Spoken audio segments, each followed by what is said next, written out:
Chapter 390. Everyone had their own characteristics. Chu Xiu also discovered that Feng Qixiao's characteristic was not that he was talkative or amusing, but that he was narcissistic, extremely narcissistic. If one were to evaluate him sincerely, Feng Qixiao was definitely not ugly, but he was not handsome either. At least, he was not even close to being handsome. He was just an average person. Not to mention Lu Fengxian's appearance, Chu Xiu dared to confidently say that he was definitely much more handsome than Feng Qixiao.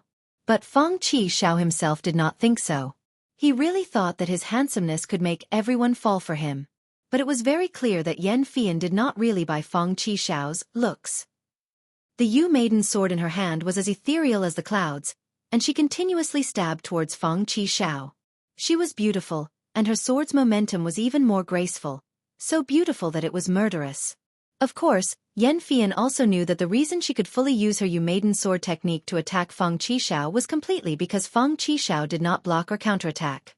Feng Qixiao's own swordsmanship cultivation could be said to be terrifying, and he was a realm higher than Yan Fian. If he really attacked, Yan Fian might not even be able to block 10 of Feng Qixiao's moves. And now, Feng Qixiao did not draw his sword. He was just casually dodging. While dodging, Feng Qixiao looked at Yan Fian and said helplessly, "Miss Yan, I said that I don't hit women. You can't beat me, so what's the point of continuing to fight?" Yan Fian frowned and said, "Feng Qixiao, are you insulting me? As a swordsman, if you don't draw your sword when you know you can't win, although it is rational, it is cowardice. Your swordsmanship cultivation is far above mine. Don't you even understand this?" Feng Qixiao muttered in a low voice, "Those who know they can't win are idiots." The Sword King City martial artist was about to go mad with anger. He shouted, "Feng Qixiao, if you don't act now, don't even think about leaving Sword King City for the next year." Hearing the middle-aged man's words, Feng Qixiao shook his head helplessly and said, "Boring, really boring." Although he said it was meaningless, Feng Qixiao's expression turned serious. The mischievous smile on Feng Qixiao's face disappeared completely. The sword that he had been carrying on his back was finally unsheathed.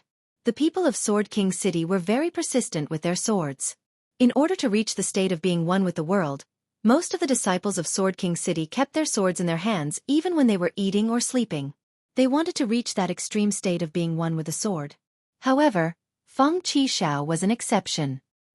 He carried his sword loosely on his back and wrapped it in a piece of linen. It seemed like he didn't care about it at all. This didn't mean that Feng Qixiao didn't care about his sword. Instead, Feng Qixiao had already reached the state of being one with the sword. The sword was like his fingers and arms. Of course, he would let it go as he pleased. Feng Qixiao's sword was a very simple black long sword. It looked like it was cast from black iron. One could see traces of red on its surface. It looked like rust, but at the same time, it wasn't rust. When the sword slashed out, it seemed like the brilliance between the heavens and the earth was completely enveloped by Feng Qixiao's sword. When the sword came out, there was no sun. An ordinary person would first comprehend the sword's momentum before comprehending the sword's intent. Finally, they would be able to lay out their own sword path. However, seventh young Master Feng was different.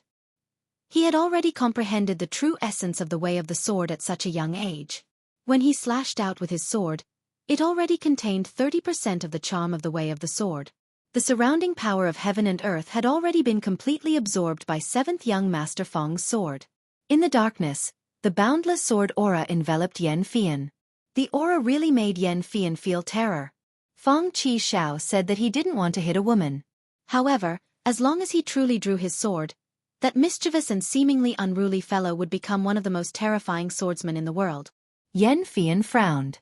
The Yu Maiden's sword in her hand shone brightly. She had already erupted her power to the extreme. As an outstanding disciple of the younger generation of the 5 major sword sects, Yan Fian and Feng Qixiao knew each other. However, they had never officially fought before. This was because she was still young at that time, while Feng Qixiao had already become famous at a young age. He was already in the top 5 of the Longhu leaderboard. Those who were qualified to compete with him were only elites like Zhang Qingzhen of the Celestial Master Abode and Zhong Xian of the Great Light Temple. Therefore, Yan Fian knew that Feng Qixiao was very strong. However, She had never thought that Feng Qishao would be strong to this extent. The Yu Maiden sword in Yan Fian's hand was raised. The sword's radiance drew on the power of the heavens and the earth. Although it was slight, it was extremely sharp and indestructible. The cloud sword Daybreak illuminated 1,000 miles. The Yu Maiden sword mantra's sword momentum was naturally formed. In Yan Fian's hands, it was definitely not weak. However, it was a pity that her opponent was Feng Qishao. Feng Qishao had already comprehended the essence of the sword path. The boundless sword aura pressed down and instantly extinguished the cloud sword Daybreak, causing it to no longer be able to change its radiance. The long sword in Feng Qishao's hand pressed down. In an instant, the boundless sword momentum absorbed all the surrounding qi of the heavens and the earth. It turned into a sword aura that was dozens of feet long and fell down. It affected half of the ring, and its power could be said to be astonishing. A martial artist at the unity of heaven and man realm could only draw and borrow some of the power of the heavens and the earth. However, Feng Qishao was using his own sword momentum to draw and move the heavens and the earth. The power created was already second only to that of a martial arts grandmaster. The boundless and huge sword aura suddenly smashed down. Yan Fian's figure was pushed back. However, that huge sword aura turned into a sweeping momentum and sealed off all the paths around her, leaving her with nowhere to retreat. The slender Yu Maiden sword in Yan Fian's hand suddenly exploded with a boundless sharp sword aura. As her sword momentum flowed, it turned into a sword aura storm. Under Feng Qishao's huge sword aura, she bitterly resisted. Her figure retreated step by step. Finally, after she retreated to the edge of the ring, she was finally able to cancel out this sword attack from Feng Qishao. However, before Yan Fian could heave a sigh of relief, Feng Qishao once again struck out with his sword. It was a very simple sword attack. The long sword was raised horizontally and stabbed out. It was the same posture that all martial artists learned when they first learned the sword. It was simple and direct. However, it was such a simple stab that seemed to transcend the boundaries of space and time. Under the trajectory of that sword momentum, all the power was sucked out. The distance between Feng Qishao and Yan Fian was rapidly shrinking. However, Yan Fian did not move. Instead, her eyes revealed a deep sense of shock. When Feng Qishao stabbed out with his sword, he did not slash a person, nor did he slash heaven and earth, but karma. From the moment the sword stabbed out, stabbing Yan Fian was the effect, and the process of the sword was the cause. There must be an effect before there could be a cause. This completely illogical way of the sword was comprehended by Feng Qishao. No matter what Yan Fian did to resist, she would still lose. Just when Feng Qishao's sword was less than 10 feet away from her, Yan Fian took a step back and fell off the ring. With a disappointed expression, she said, "I've lost." At the last moment, Yan Fian still retreated because there was no difference between retreating and not retreating. She was destined to be unable to withstand this sword attack. 3 moves. Feng Qishao only used 3 moves to defeat Yan Fian. They were both in the top 10 of the Dragon and Tiger role, but the gap was so big that it was shocking. Everyone present was also silent. The feeling that Feng Qishao gave people was really too divisive, and they could not react at all. Previously, Feng Qishao always gave people a feeling of being silly and unreliable. He did not have the slightest aura of a young powerhouse. This also made most people feel that he did not live up to his name. But now that Feng Qishao became serious and really attacked, everyone finally knew how terrifying Feng Qishao was. At the same time, they could not help but think, if Feng Qishao was so terrifying, then how terrifying were Zhang Qingzhen and Zhong Xian, who were ranked first and second on the Dragon and Tiger roll? Could it be that they were comparable to martial Dao grandmasters? After defeating Yan Fian in 3 moves, Feng Qishao put away the long sword in his hand and returned to his mischievous appearance. He said with a smile, "Miss Yan, I told you to take the initiative to admit defeat. That way, everyone can save energy. But don't worry, I, Feng Qishao, am a man of my word. Just now, I said that I would treat you to a meal, so I will definitely treat you to a meal. When do you have time? Let's meet in the western regions." Yan Fian took a deep look at Feng Qishao and did not say a word. She turned and left directly. Looking at Yan Fian's back, Feng Qishao rubbed his chin and muttered, "What does this mean? Did she agree or reject?" TSK. Women are really difficult to understand. They are even more difficult to understand than Sword Dao. At this moment, on the high platform of floating Jade Mountain, the martial Dao Grandmaster from Sword King City, whose entire body was shrouded in a white robe, said to the others in a proud tone, "Everyone, what do you think of my Sword King City's disciples? Nowadays, the Buddhist sects and Taoist sects dominate the world. In my Sword Dao lineage, only Sword King City's Feng Qishao can stand shoulder to shoulder with the young disciples of the Buddhist sects and Taoist sects." The beautiful woman from the Yu Nu Palace had an ugly expression. After all, it was someone from the Yu Nu Palace who had lost. Although she also knew that this matter could not be blamed on Yan Fian. It was not that Yan Fian was weak, but that Feng Qishao was too freakishly strong. A loss was a loss. She could not find any excuses. The villa master of Hidden Sword Villa, Chang Tingshan, could not help but ridicule. He was just lucky. It's your Sword King City's luck to have a Sword Dao genius like Feng Qishao. He wasn't nurtured by your Sword King City. The martial Dao Grandmaster from Sword King City stood with his hands behind his back and said indifferently, "That may be the case, but can you protect Feng Qishao if I give him to your Hidden Sword Villa? Only my Sword King City can accommodate Feng Qishao." When he said that, the martial Dao Grandmaster from Sword King City carried a hint of arrogance. In fact, the Sword King City did have a reason to be arrogant. With Feng Qishao's personality and mouth, it could be said that he had offended everyone along the way. His actions were also extremely unreliable. Only the Sword King City had the strength to protect Feng Qishao, allowing him to grow steadily to his current realm.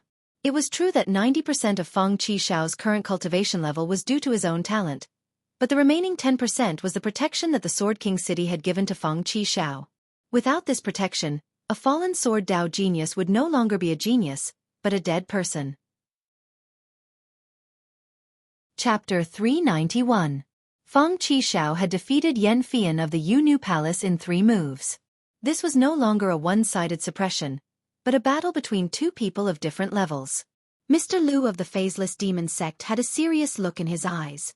There were crouching tigers and hidden dragons in the righteous sects, and they were indeed stronger than the Diabolism. Mr. Liu himself had already reached the realm of half-step Grandmaster. As long as he was given an opportunity, he was confident that he could immediately step into the realm of martial arts Grandmaster. However, if Mr. Liu were to fight with Feng Qishao now, he was not confident that he could defeat Feng Qishao.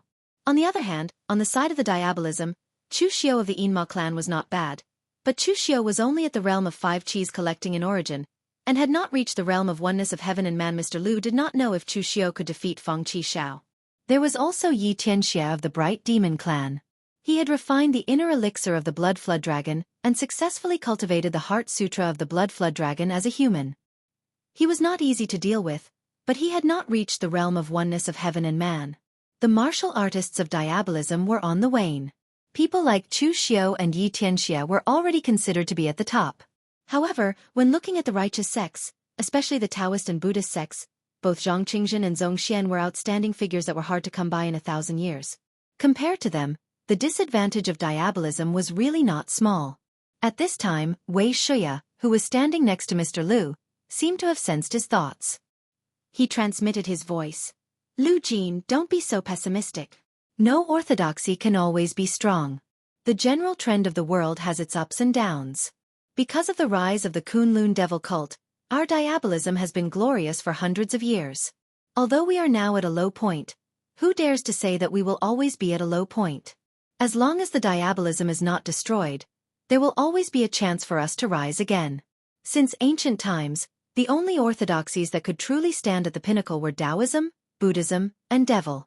Now, this bunch of swordsmen want to stir up trouble when they see that our Devil Dao is on the decline.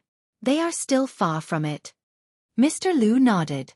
Perhaps it was precisely because there were countless people like Wei Shuya in the Diabolism that they could continue to survive in this environment where the Diabolism was suppressed to the extreme. In the past, Prince Anil had once asked Mr. Liu, "The Kunlun devil cult has been destroyed for hundreds of years. What's the point of persisting in these things?" At that time, Mr. Liu did not answer. Perhaps to Mr. Liu and the current Phaseless Demon Sect, their loyalty was not to the Kunlun devil cult, but to the flourishing age of the devil path.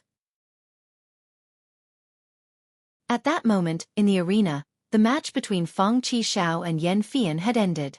Everyone was looking at Chu Xiao and Ye Donglu. The truly interesting match was between these two. Chu Xiao and Nye Donglu could be said to be old rivals and enemies. The grudge between them was recorded on the Longhu leaderboard. It was not something that happened in a day or two. However, Nye Donglu and Chu Xiao never saw each other again. However, the grudge between them had not been put down. Nye Donglu became famous at a young age. He was also a person with great luck. His father, Nye Renlong, had left a strong reputation for him. Just the reputation of the morgue was enough for him to benefit from. After that, Nye Donglu became the disciple of the Northern Yen martial arts tycoon, Han Baxian, and received all the teachings of Han Baxian. With the teachings of two martial arts masters on the Wind Cloud leaderboard, it could be considered as making up for some of the shortcomings in his own strength. On the other hand, Chu Xiao's experience was even more legendary. From a wandering martial artist to a ruthless killer of the Blue Dragon Society, he then entered the Guanzhong torture room and became the Guanxi penal officer in a short period of time. He held great power in his hands. This kind of resume was enough to look down on the entire Jianghu. So overall, Chu Xiao and Nye Donglio's growth was completely different. One was the standard elite of an aristocratic family, and had a genius history of growing up with great luck. On the other hand, Chu Xiao had a standard background in the wilderness. With a sword and a saber, he had fought his way through a storm of blood to reach his current realm and achievements.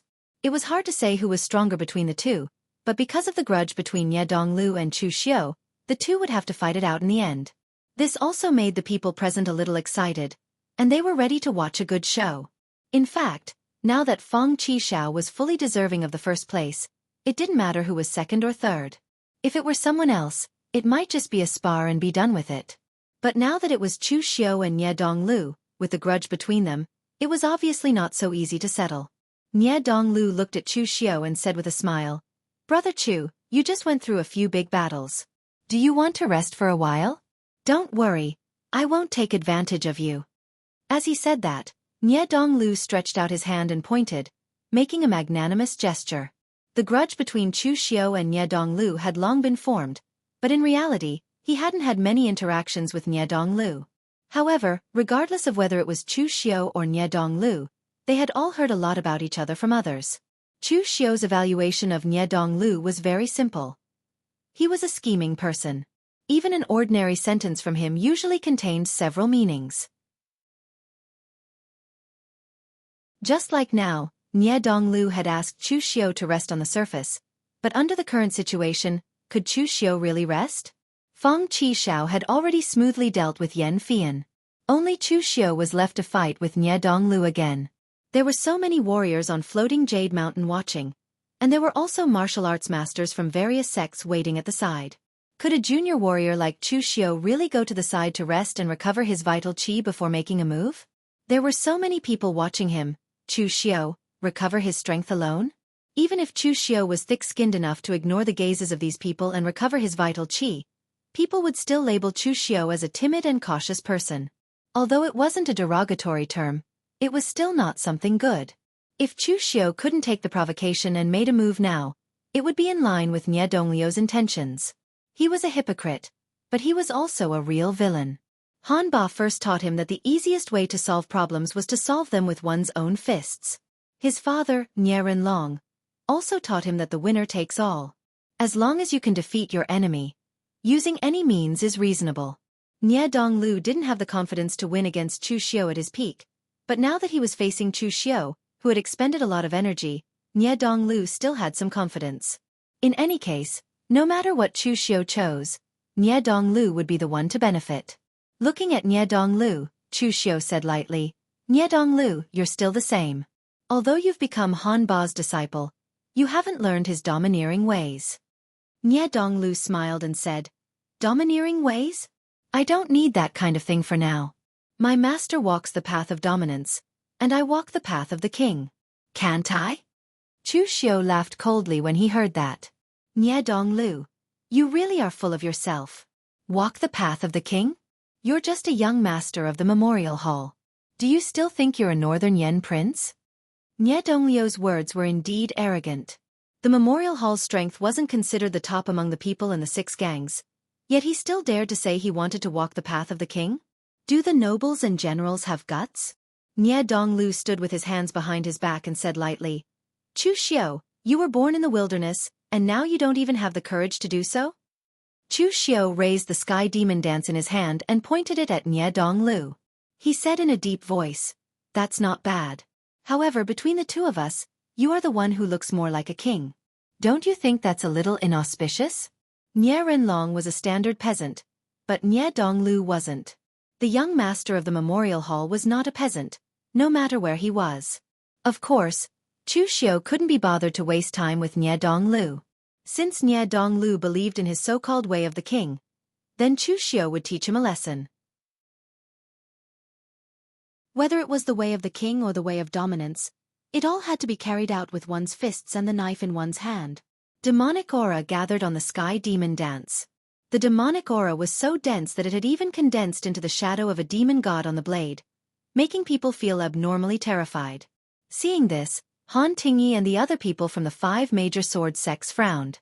It was not because of anything else, but because Chu Xiao's demonic art was too eye-catching. In fact, there was nothing strange about demonic arts. In Jianghu, the martial arts of Taoism, Buddhism, and Diabolism were the most widely spread, especially the martial arts of Diabolism. Although there were flaws such as rapid learning, unstable foundation, and excessive killing, the power of demonic arts was very strong, especially when used as a trump card when fighting for one's life. Therefore, even some righteous martial artists actually secretly practiced demonic arts as a trump card. However, this was the World Sword Sect Conference, and the goal of the 5 major sword sects was to target the demonic arts.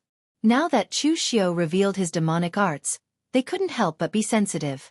If Chu Xiao didn't come from the Guanzhong torture room, had a clean background, and had so many Buddhist techniques, Chu Xiao would have been invited to have tea by now. At this moment, Chu Xiao's devil's saber had slashed down, and the fiend god's image that had been condensed from his saber's aura had warped as well.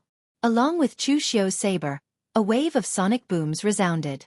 The devil's saber that was born from the hell of Avicii had been utilized to its limits by Chu Xiao, and a form of divinity had even appeared when his saber descended. In the face of Chu Xiao's stunning blade, Nie Donglu didn't block it directly. Instead, he retreated first, preparing to use it to hold Chu Xiao back. Chu Xiao's only advantage was his own combat power.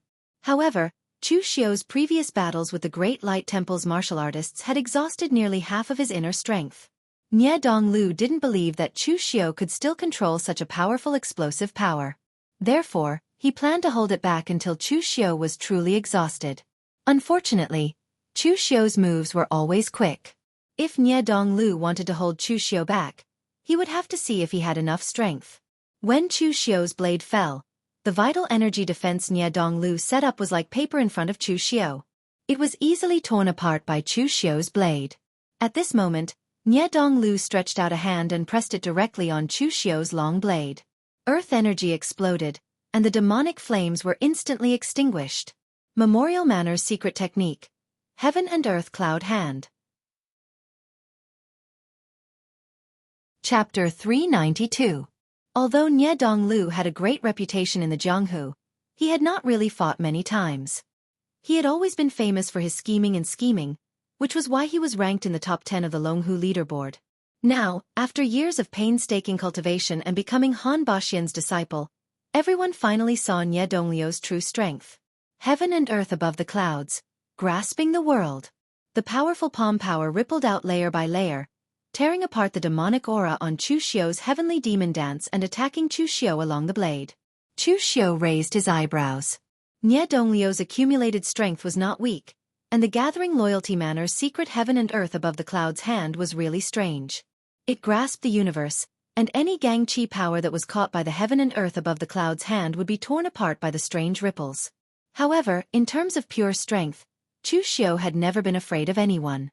The boundless demonic aura on the heavenly demon dance combined with the demonic aura, and Chu Xiao's eyes also turned red in an instant. In an instant, Chu Xiao had already stepped into the state of selflessness. Demonic aura shot up to the sky, and demonic flames swept out. The long blade broke free from Nie Donglu's grasp, and with a surging momentum, it slashed at Nie Donglu. The boundless demonic aura combined with the demonic aura condensed into a hideous shadow of a demon god around Chu Xiao. As Chu Xiao's blade slashed down, it let out a shrill wail of evil spirits. Nie Donglu's figure retreated quickly, and his expression changed slightly. The reason why he had the confidence to fight Chu Xiao was because Chu Xiao had previously gone through the Temple of Great Light's continuous battles against several 5Chi's origin realm experts who were not weak. He had already expended a large portion of his inner energy. But who would have thought that Chu Xiao would still be able to unleash such a level of power? Just how deep was Chu Xiao's accumulation? Nie Donglio's hands danced in succession. The heaven and earth cloud-reaching hands, which had originally seemed fierce and imposing, now became profound and soft. Yin and Yang, the two extremes of Yin and Yang, the heaven and earth, the two completely different powers fluctuated between Nie Donglio's hands, dividing and cancelling out Chu Xiao's violent saber force. However, at this moment, the killing intent in Chu Xiao's eyes receded and a mysterious aura appeared around him. The trajectory of Nie Donglio's heaven and earth cloud hand was within Chu Xiao's grasp. Heaven's sun gazing at air. In the past, Chu Xiao could not use the heaven's sun gazing at air in such an intense fight. But recently, although Chu Xiao's cultivation of the heaven's sun gazing at air had not improved, he had become much more familiar with it. Just like now, he could concentrate his mental strength to the extreme in battle and use the heaven's sun gazing at air. The heaven and earth cloud hand, a secret technique passed down in honor manner, was very strange. It could be both hard and soft. Just like just now, it could shatter Chu Xiao's blade power head-on. Now, it could split heaven and earth and block Chu Xiao's evil blood blade power. However, in the eyes of Chu Xiao's heaven's sun gazing at air, Nie Donglio's next attack trajectory was already clear to him. Chu Xiao's blade power slowed down, but it was no longer continuous like a violent storm.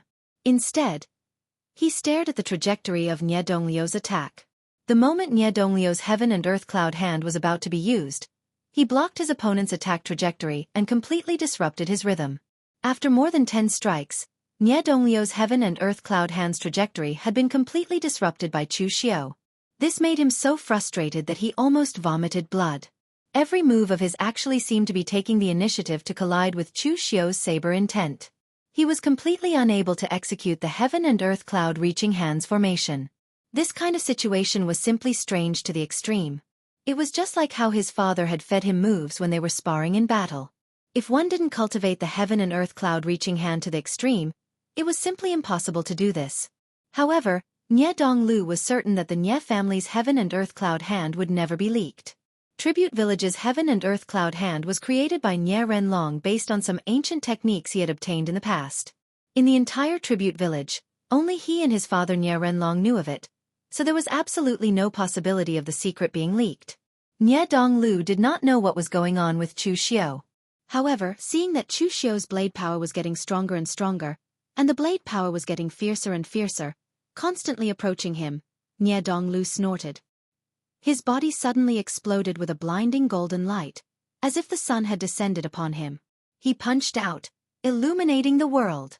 The Northern Yen martial arts tycoon Han Baxian practiced the vast Yang 9 Extremes mysterious skill, which could be considered a half-self-created martial art. In the past, Han Baxian first practiced the body refining skill that he had exchanged with the Northern Yen imperial court. However, Han Baxian later became obsessed with martial arts and combined the 9 body refining skills that he had obtained from various places. After they were combined, it became the vast Yang 9 Extremes mysterious skill. The vast Yang 9 Extremes mysterious skill was ferocious and domineering. It was not only a body refining skill, but also a mysterious skill that accumulated a lot of inner strength. Moreover, Han Baxian had also integrated his own martial arts moves into it, making it even more powerful when used together. Previously, Han Baxian used weapons. He was from the Northern Yen military, so he naturally used heavy weapons. He had used guns, halberd, and even the green dragon crescent blade. However, Han Baxian later discovered that no weapon was as practical as his pair of iron fists. He gave up on weapons and used his fists to fight his enemies.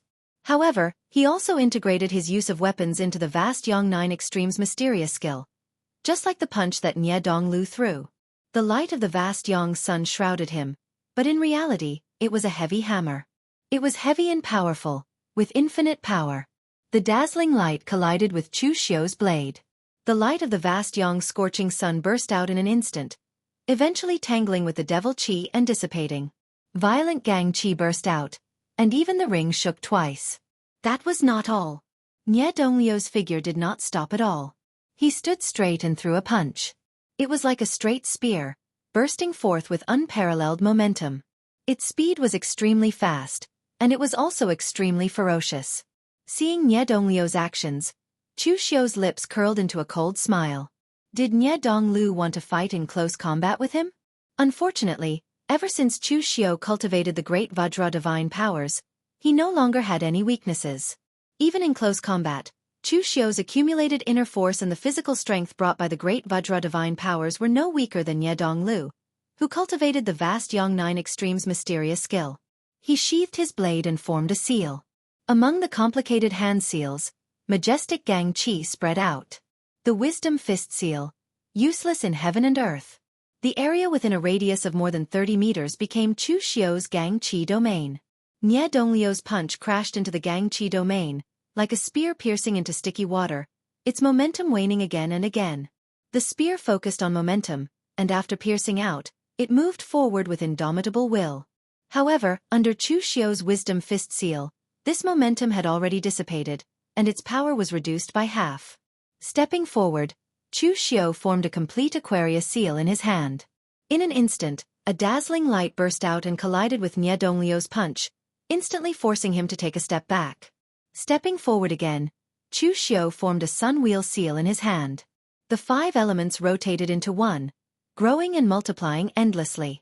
A powerful Gang Qi burst out, forcing Nie Donglu to take another step back. Chu Xiu's body was surrounded by golden Buddhist light. One after another, Buddhist mudras landed. Their power was incomparably ferocious. They were actually suppressing Nie Donglu. The power was several times stronger than when Nie Donglu had unleashed the vast Yang-9 Extreme's mysterious skill. Everyone present had a strange look on their faces. Nie Donglu was looking for trouble. After all, Chu Xiu had fought several times in the Jianghu, and everyone knew a little about his martial arts.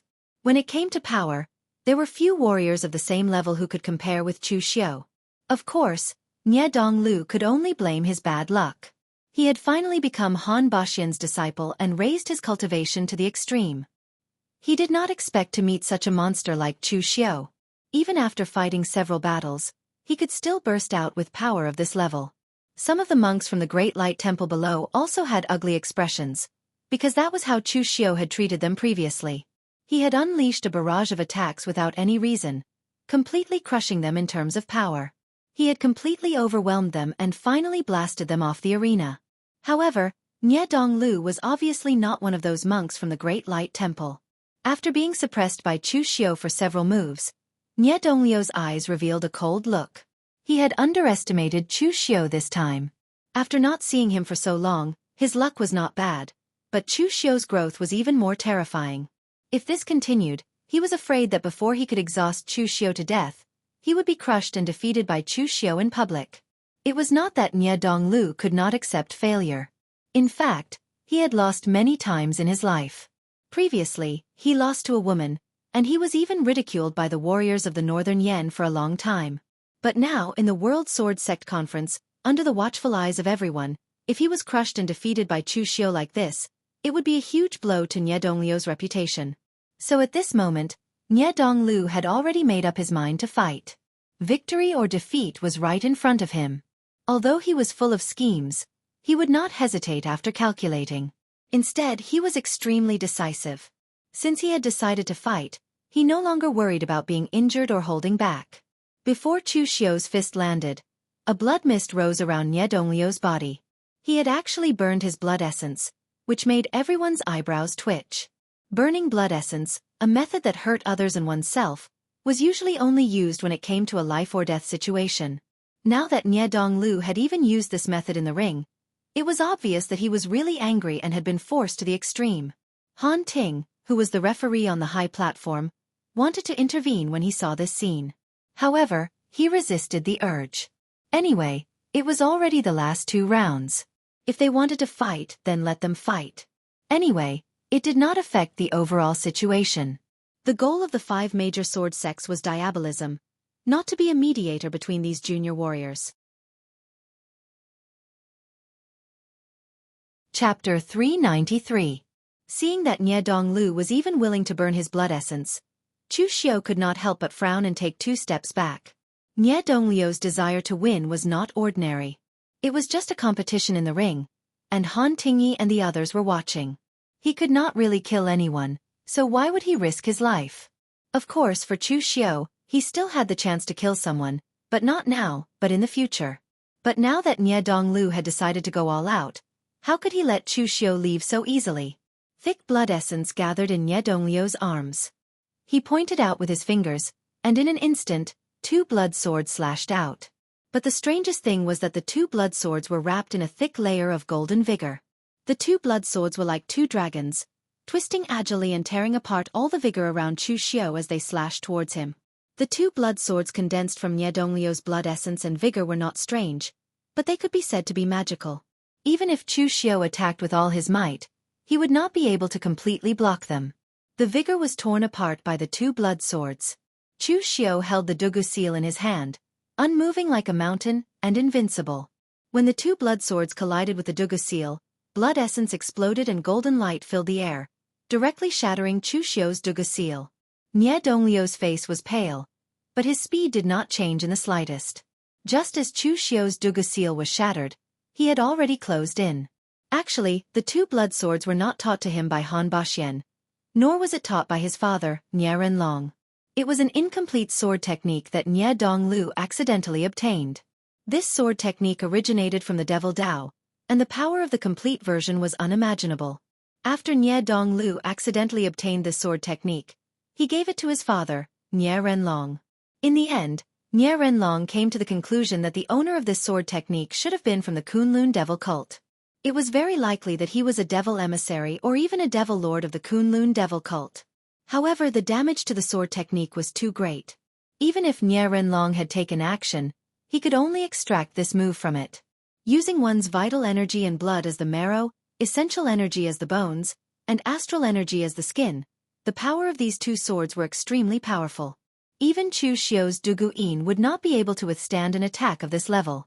Nie Donglu stepped on a golden light, and his entire body was covered in a powerful vigor. When he punched, his aura was raised to the extreme, as if it had the power to shatter a mountain.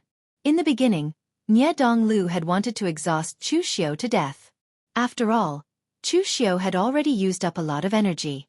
However, in the end, Nie Donglu realized that Chu Xiao had accumulated a terrifying amount of energy.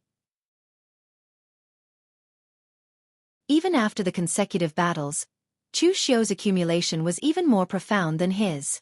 So if they continued fighting like this, it would not be Chu Xiao who would be exhausted to death, but Nie Donglu himself. So, Nie Donglu could only change his strategy. He attacked with all his strength and unleashed his greatest power to defeat Chu Xiao. Looking at Nie Donglu, who was like a god descending to the world, Chu Xiao's eyes turned red. The Dugu seal had been shattered. Although the power of the 2 blood swords had been mostly neutralized, there was still a portion of the power that had seeped into Chu Xiao's internal organs, causing his meridians to feel some pain. But at this moment, Chu Xiao had already stepped into the selfless killing realm. Killing intent and baleful aura condensed around him, and things like pain were directly ignored by Chu Xiao. There was only a single word in his mind, kill. As he punched out, the murderous aura around Chu Xiao condensed into a crimson color. It was so red that it shone brightly and was a dazzling red. Forgetting heaven, forgetting earth, forgetting heaven, forgetting killing fist. The punch, condensed to the extreme, collided with Nie Donglu. When the 2 fists collided, a terrifying wave erupted. The faces of the other cultivators turned pale as well. It was not because of the aura that erupted when the 2 of them exchanged blows, but because of the terrifying killing intent from Chu Xiao's annihilating heaven and earth extinguishing oblivion killing fist. The forgetting heaven, forgetting killing fist was very famous in the Jianghu. It was not just 1 or 2 people who practiced it. Many warriors in the Eastern Qi military had actually practiced this martial art. However, those people were all powerful warriors in the military. It was easy for them to condense this level of killing intent in battle and then use this martial art. But Chu Xiao was different. He was just a Jianghu man, and he came from a Jianghu background. Only God knew how he could condense this level of killing intent. If Chu Xiao had not represented the Guanzhong torture room, he would not have felt the slightest bit out of place if someone called him a devil. At that moment, in the arena, Nie Donglio's punch, which could be said to be the pinnacle of power, was blocked by Chu Xiu. This made Nie Donglu gnash his teeth in hatred. Whether or not Chu Xiu's strength was exhausted aside, Nie Donglu himself had expended a lot of energy. Despite going all out, Nie Donglu was unable to shake Chu Xiu, and this was only because he had taken advantage of Chu Xiu's perilous state. Even after Chu Xiu had been taken on in succession, he was still powerless. This made Nie Donglu feel helpless. He finally understood what his master, Han Baxian, meant. In the face of absolute power, everything else was nothing. Even though he was full of schemes, he still lost in the end. Nie Donglu was not a sore loser. In fact, he was very rational. After feeling that he could not beat Chu Xiu even if he used his last trump card, Nie Donglu immediately prepared to retreat. Unfortunately, Chu Xiu did not want to give him this chance. The moment Nie Donglu retreated, Chu Xiu moved as well. However, Chu Xiu did not move. He formed a seal with his hands, and as his fingers tapped, there was an explosion of thunder. Outer Lion Seal. It was like the roar of thunder. Nie Donglu was not prepared at all, and his earth energy dissipated by Chu Xiu's Outer Lion Seal. Blood flowed from his ears. However, the Outer Lion Seal had a limited effect on Nie Donglu. After all, his physical cultivation was still there. After cultivating the vast Yang9 Extreme's mysterious skill, his physical strength still had a certain degree of defense against martial arts like the Outer Lion Seal.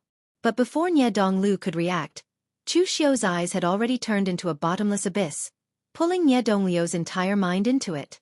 Extinguishing sky, destroying earth, soul-shifting technique. Secret mental techniques were definitely a minority type in the Jianghu, and those that were related to them were all described as evil and ruthless. Chu Xiu's martial arts had always been firm, fierce, and imposing. Now, he had suddenly used a mental secret technique. Not only did Nie Donglu not react, but everyone present also did not react in time. Originally, with Nie Donglu's physical cultivation and strong qi and blood, he still had a certain degree of resistance against secret mental techniques. However, he had used a secret technique to burn his blood essence, causing his blood essence to be depleted. Now he was hit in an instant. His mind fell into a bottomless abyss. Nie Donglu struggled with all his might, and his mental strength was almost stretched to the limit. However, just as he broke free from the influence of the soul-shifting skill, what greeted him was a punch from Chu Xiu. It was the annihilating heaven and earth destroying oblivion killing fist with infinite murderous intent. Han Tingyi frowned. They could really fight in the ring, but they could not allow anyone to die. So, he was already prepared to stop them.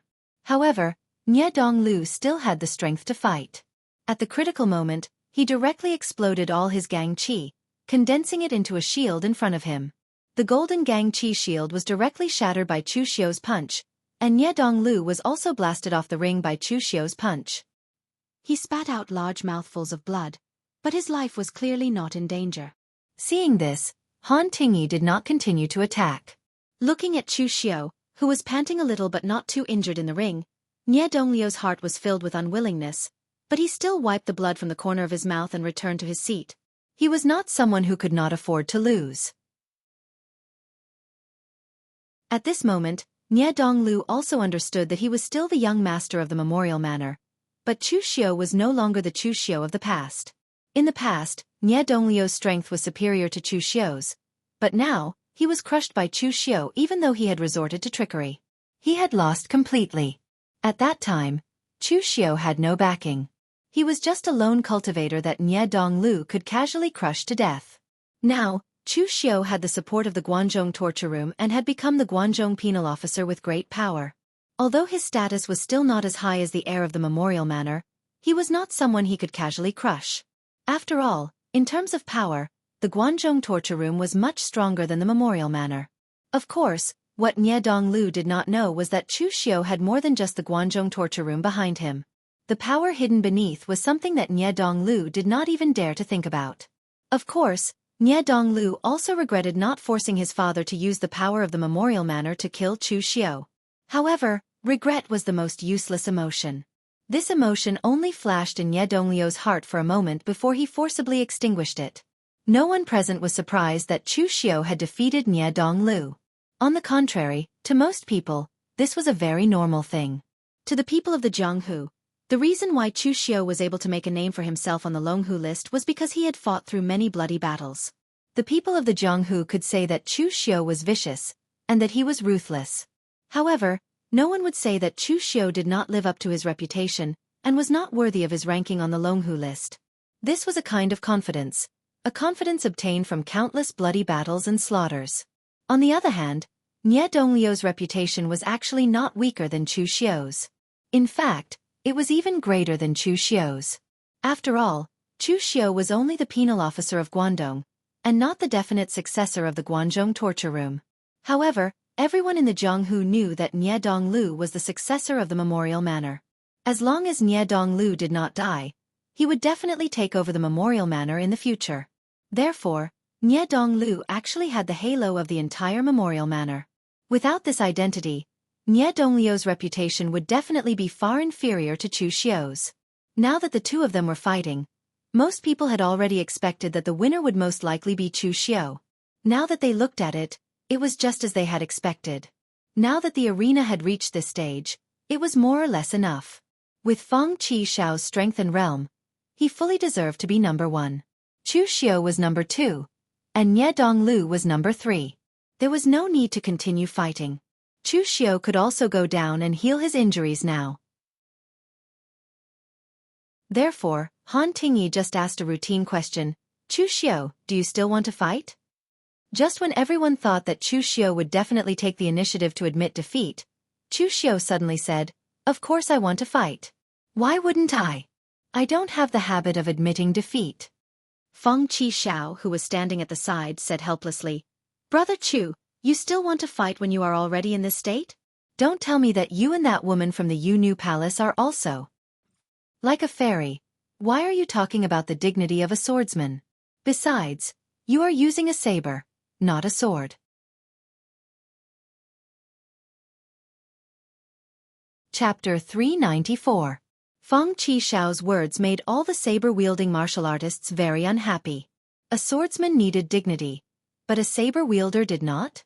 However, as the matter stood, what Feng Qixiao said did make some sense.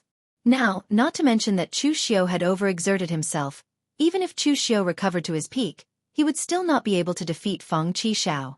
Since that was the case, what was the point of continuing to pester him?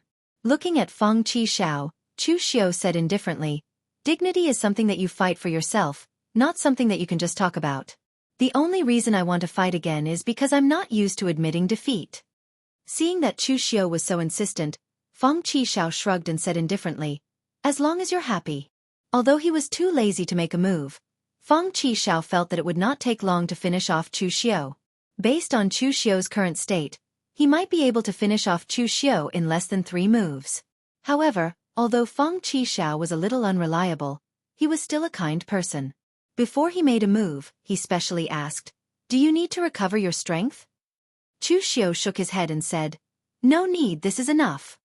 Feng Qixiao shrugged and said, all right, I won't stand on ceremony then.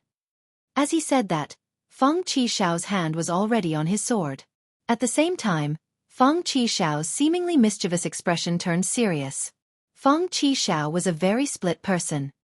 His usual state and the state he was in when he held his sword were two different people. Feng Qixiao had seen the power of Chu Xiu's attack just now. He had to admit that Chu Xiu was indeed not weak, but that was all. There was a big realm difference between them, and Chu Xiu could not beat him. However, even if Feng Qixiao was confident that he could defeat Chu Xiu, even if Chu Xiu had consumed most of his strength, Feng Qixiao still had to show his serious attitude when facing an opponent like Chu Xiu. If Feng Qixiao was not serious, he would probably lose face in front of Chu Xiu. The seemingly ordinary sword in Feng Qixiao's hand was unsheathed and stabbed out. The karma rotated. His person, his sword, and Chu Xiu seemed to have a strange connection. It was extremely magical. As soon as the fight started, Feng Qixiao used the strongest karma swordsmanship that he could master. He also planned to end the battle with Chu Xiu quickly and then go back to rest. This move was not a sword technique, but had risen to the level of swordsmanship. Therefore, except for martial Dao masters, the people below could not understand it. Although they also felt that Feng Qixiao was somewhat mysterious, it was obvious to them that the current Feng Qixiao was not as powerful as when he fought with Yan Fian, where the sword aura spanned more than 30 meters and swept away everything. At this time, in the face of Fang Qixiao's sword, Chu Xiu's eyes revealed a faint excitement. Although Chu Xiu knew that he was no match for Fang Qixiao, he insisted on fighting Fang Qixiao. He did it for the sake of Fang Qixiao's sword. Chu Xiu's mental strength rose to the extreme, and even his eyes became extremely empty. If one looked closely, one could even see the sun, moon, and stars rotating in Chu Xiu's eyes.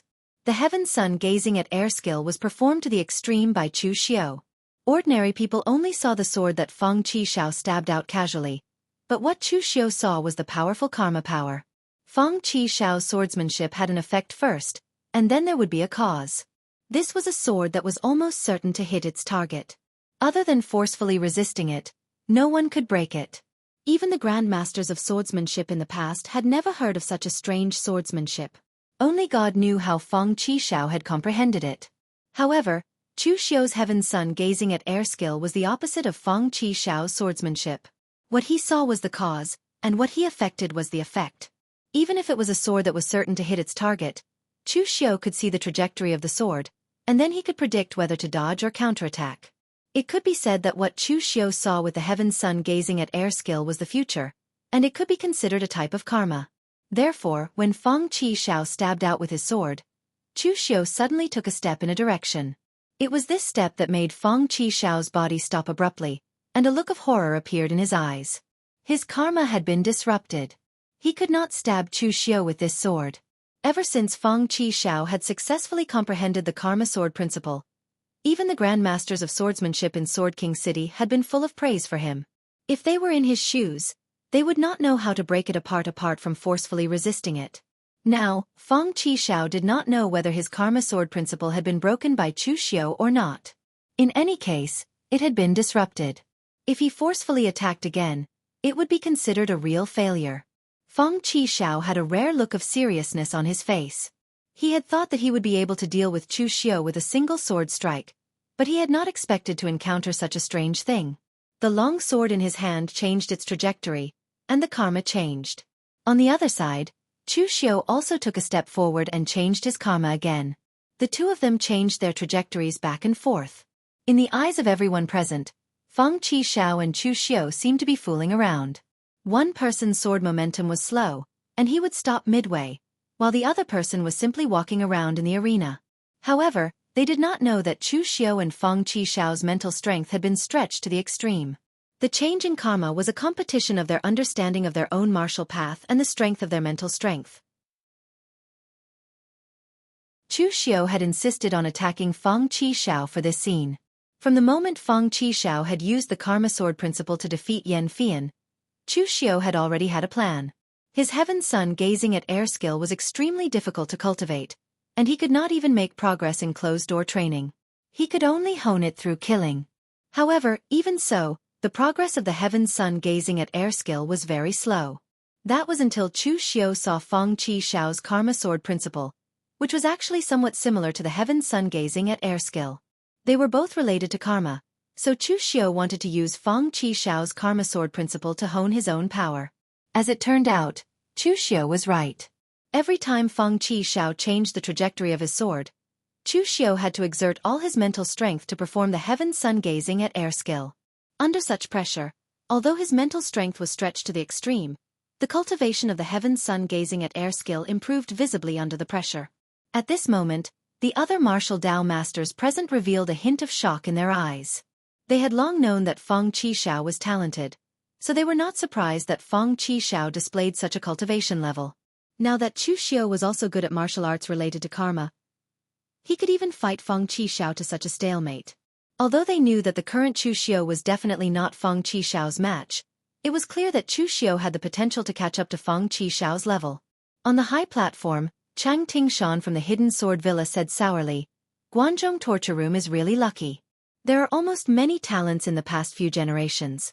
First, there was Chu Kuang's song that shook the Jianghu, and then there was Guan Siyu who turned the tide. This generation has Chu Xiu. This Guanzhong Torture Hall is really lucky."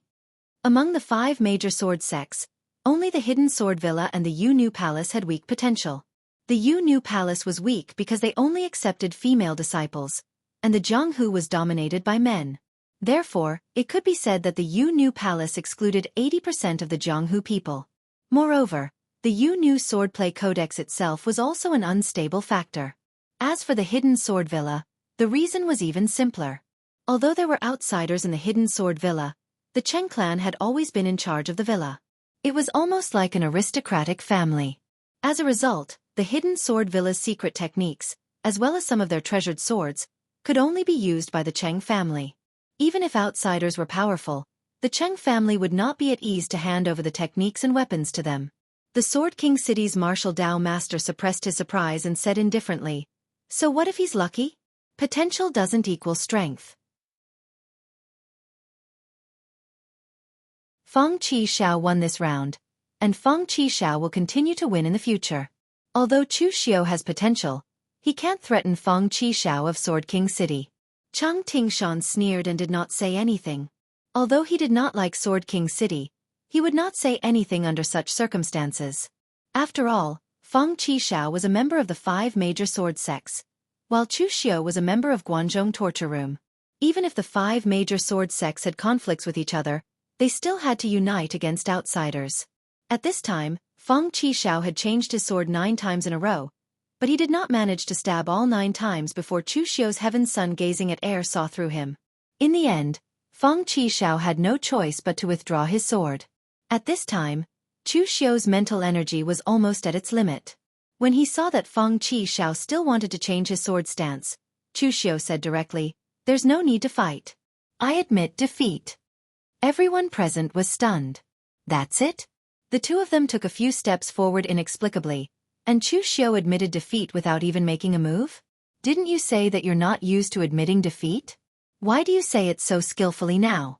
But no matter what, the warriors below the stage were all dumbfounded, completely unable to make heads or tails of what was going on. Feng Qixiao put the long sword in his hand back on his back and glared at Chu Xiao fiercely. "So you're using me as your whetstone. I even wanted to treat you to a meal. Now, you should be the one treating me." Although Feng Qixiao was a little unruly, he was not an idiot. On the contrary, Feng Qixiao was very smart. When they were fighting just now, he was focused on the sword principle, so he did not notice it. It was only when Chu Xiao admitted defeat while sweating profusely that Feng Qixiao realized that although he had won this round, he had been tricked by Chu Xiao and helped him hone his martial arts. Winning or losing didn't matter to Chu Xiao from the beginning. Therefore, he was ungrateful and insisted on fighting with Feng Qixiao. He wanted to use Feng Qixiao to hone his heaven sun gazing at air cultivation. Hearing this, Chu Xiao smiled and said, "It's not a problem to have a meal together, but I'm guessing that your seniors in Sword King City don't want us to be together. Moreover, it's also a problem if you can come out after returning to Sword King City. That fellow who I don't know if he's your senior brother or martial uncle will definitely report you."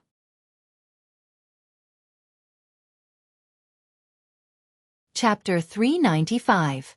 In the battle with Feng Qixiao, Chu Xiao seemed to have lost, but in fact, he had gained something. The heaven sun gazing at air could only have an obvious breakthrough under this kind of pressure. If Feng Qixiao was willing to be Chu Xiao's sparring partner, Chu Xiao was even confident that he could cultivate the heaven sun gazing at air to a proficient level in a short period of time. But obviously, this was not going to happen. Now, Feng Qixiao was already very unhappy. Although he had won in the end, he felt like he had suffered a loss. After the younger generation's arena competition was over, the prizes were not distributed on the spot. Instead, they were going to be distributed to everyone after the World Sword Sect Conference ended. Next, it was time for the martial Dao masters to spar with each other. Everyone was excited about it. After all, for most of the warriors present, it was very difficult for them to see martial arts grandmaster-level experts fight. Even if they could not understand it as long as they saw it, it would be enough for them to brag for a long time. Han Tingyi and the other people from the 5 major sword sects looked at each other. They walked down the high platform at the same time and stood in the arena. Everyone present instantly started discussing in low voices when they saw these people. These people were all renowned grandmasters of the sword Dao from the 5 major sword sections. The beautiful woman in palace attire from the Yu Nu Palace was the current palace master of the Yu Nu Palace, Moon Shadow Star Mark, Lin Fengya. Although she was not famous in the martial arts world, she was not small either. Of course, her fame was mostly because of her identity as the palace master of the Yu Palace. Lin Fengya was ranked 25th on the honor list. Her ranking was even higher than Han Tingyi in the Sword Hut. But in reality, the people of the martial arts world also knew that Lin Fengya's ranking on the honor list was actually somewhat high. With her strength, it was difficult for her to even enter the top 30. Now, she was ranked 25th because of her identity as the palace master of the Yu Palace. More importantly, it was because she was one of the few women on the honor list that her ranking was so high. The martial artist with 7 swords on his back was the master of the Hidden Sword Villa, Heartless Sword Tomb, Chang Tingshan. He originally carried 10 swords, but the other 3 had been broken. He had broken 3 swords and killed 3 people. Of the 3 people who had died, one was a murderer who had become sworn enemies with the Hidden Sword Villa in the past, while the other 2 were powerful figures of the demonic Dao. Chang Tingshan's strength was not weak among the martial Dao masters. However, the Hidden Sword Villa had been on the decline recently, and Chang Tingshan was not a woman, so naturally, he did not receive any preferential treatment. Therefore, he was only ranked 33rd on the honor roll, not even in the top 30. The white-robed warrior from Sword King City was the first seat of Sword King City's Xingjian Hall, Formless Sword, by Qian. He was ranked 30th on the Wind Cloud list, second only to Han Tingyi of the Sword Hut. Among the 4 major sword halls of Sword King City, the Xingjian Hall specialized in sword techniques. However, Bai Qian had already transformed his sword techniques into a realm where incorporeal triumphed over corporeal, so his nickname was Formless Sword. From this, one could see Bai Qian's terrifying cultivation in the way of the sword. The last person was the white-robed, barefooted young man with a broken sword mark on his forehead from the Wind Cloud Sword Tomb. In fact, among the 5 martial Dao masters, he had the most powerful background. The Wind Cloud Sword Tomb was a place where swords were hidden. Legend had it that in ancient times, when some sword Dao masters were on the verge of death, they would bury their swords in a place. That place was the Wind Cloud Sword Tomb according to the customs of the Jianghu. The swords of the sword Dao masters were definitely extremely precious weapons, or even divine weapons. Therefore, the disciples or servants of the sword Dao masters would spontaneously build huts around the Wind Cloud Sword Tomb to protect the divine weapons and treasured swords in the tomb. Later on, as the number of people guarding the Wind Cloud Sword Tomb increased, their descendants also multiplied, and they joined together to form a sword Dao sect. It could be said that the Wind Cloud Sword Tomb was the inheritance of countless sword Dao masters in the past. It could be said that the Wind Cloud Sword Tomb was the strongest among the 5 major sword sects. Moreover, even if the Wind Cloud Sword Tomb's experts of a certain generation withered, no one dared to provoke it, because no one knew what kind of mysterious or evil existence Wind Cloud Sword Tomb would invite from the place where swords were hidden. Legend had it that the Wind Cloud Sword Tomb suffered a blow more than 2,000 years ago. The entire Wind Cloud Sword Tomb was left with an old martial Dao master. Therefore, an enemy sect came to the Wind Cloud Sword Tomb. The enemy had 6 martial Dao masters, and the sect's experts gathered, wanting to completely destroy the Wind Cloud Sword Tomb. In the end, the old martial Dao master used his own blood as a sacrifice to invite a sword spirit that was formed from the Wind Cloud Sword Tomb's countless killing intents. It actually slaughtered the 6 martial Dao masters. Although the martial Dao master of the Wind Cloud Sword Tomb exhausted his blood and passed away in less than 3 days, it also let the entire underworld know that the Wind Cloud Sword Tomb was not to be trifled with. Even if there was only one person left, no one knew what other trump cards he had. The white-clothed barefooted young man had a very mysterious origin. Legend had it that outsiders couldn't enter the Wind Cloud Sword Tomb's land of buried swords. To be precise, only warriors with chi could enter. As long as they approached, they would trigger the formation. Because the land of buried swords was connected to a barren forest, a wild wolf entered the land of buried swords with a baby boy in its mouth. It threw the baby boy next to a broken sword and fed him with wolf milk every day. The baby boy didn't cry or make a fuss. He was only discovered by the people of the Wind Cloud Sword Tomb when he was 3 years old. For a time, the entire Wind Cloud Sword Tomb was shaken. For some reason, the baby boy seemed to have formed a strange connection with the broken sword beside him. The broken sword spirit had dissipated, and a new spirit was born, turning it into a new god weapon.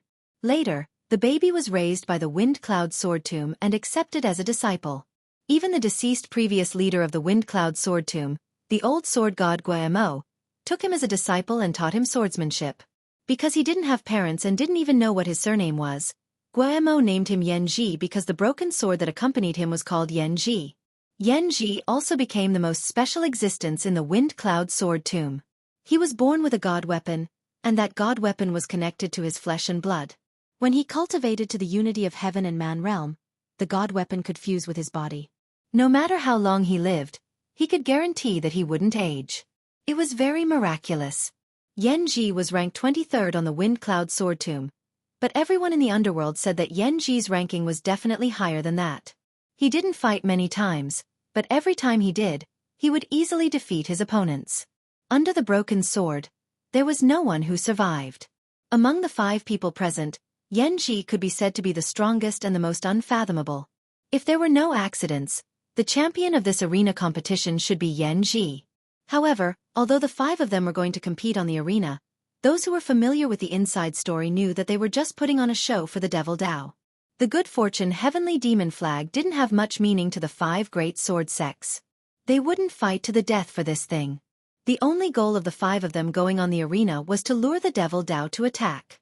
Han Tingyi said to everyone present in a deep voice, "Everyone, the second round has begun. I will first show my incompetence. Our 5 great sword sects will exchange pointers with each other, so we won't waste time with one-on-one games. The 5 of us will fight together to determine the winner." As he spoke, Han Tingyi and the other 4 began to fight, immediately attracting the attention of everyone present. It was indeed rare to see 5 sword masters fight, but Chu Xiao only took a few glances before losing interest. These people were really acting. They weren't paying attention at all. Although the 5 of them fought with sword chi and astral energy, in reality, the 5 of them didn't even use 10% of their power. Han Tingyi didn't use the powerful sword intent of the sword hut at all. Cheng Tingshan only used one of his 7 swords, and he didn't use the white submerged invisible sword either. Instead, he used many sword moves that looked gorgeous but were just for show. Lin Fengya was the same. She didn't use the natural power of the Yu Maiden swordplay. It wasn't even as good as Yan Fian's previous attack. The one who was the most outrageous was Yanji. Everyone wanted to see how he would fuse the Yanji sword into his body. In the end, he did not even draw his sword. He condensed his true chi and used his sword fingers to attack. It was really outrageous. Of course, for the wandering martial artists, Han Tingyi and the others were already fighting fiercely enough. They enjoyed watching.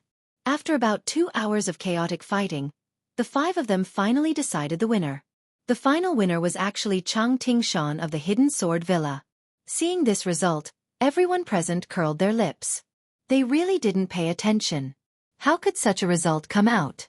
However, the people from the 5 major sword sects didn't care about the discussions below. Han Tingyi cupped his hands and said, "Everyone, the outcome of our 5 major sword sects spar has been decided. Villa Master Cheng of the Hidden Sword Villa has deep attainments in the way of the sword and is ahead of us. Is there anyone else who wants to come up and spar? The winner can take away the demonic creation flag." The martial arts masters below all raised their eyebrows, but no one said a word. They all knew that this time, the people from the 5 major sword sects wanted to lure out the people from the demonic path. They didn't object to this, but they also couldn't be bothered to get involved.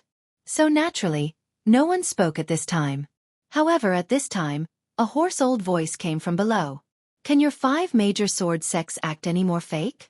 This kid from the Hidden Sword Villa has no attainments in the way of the sword.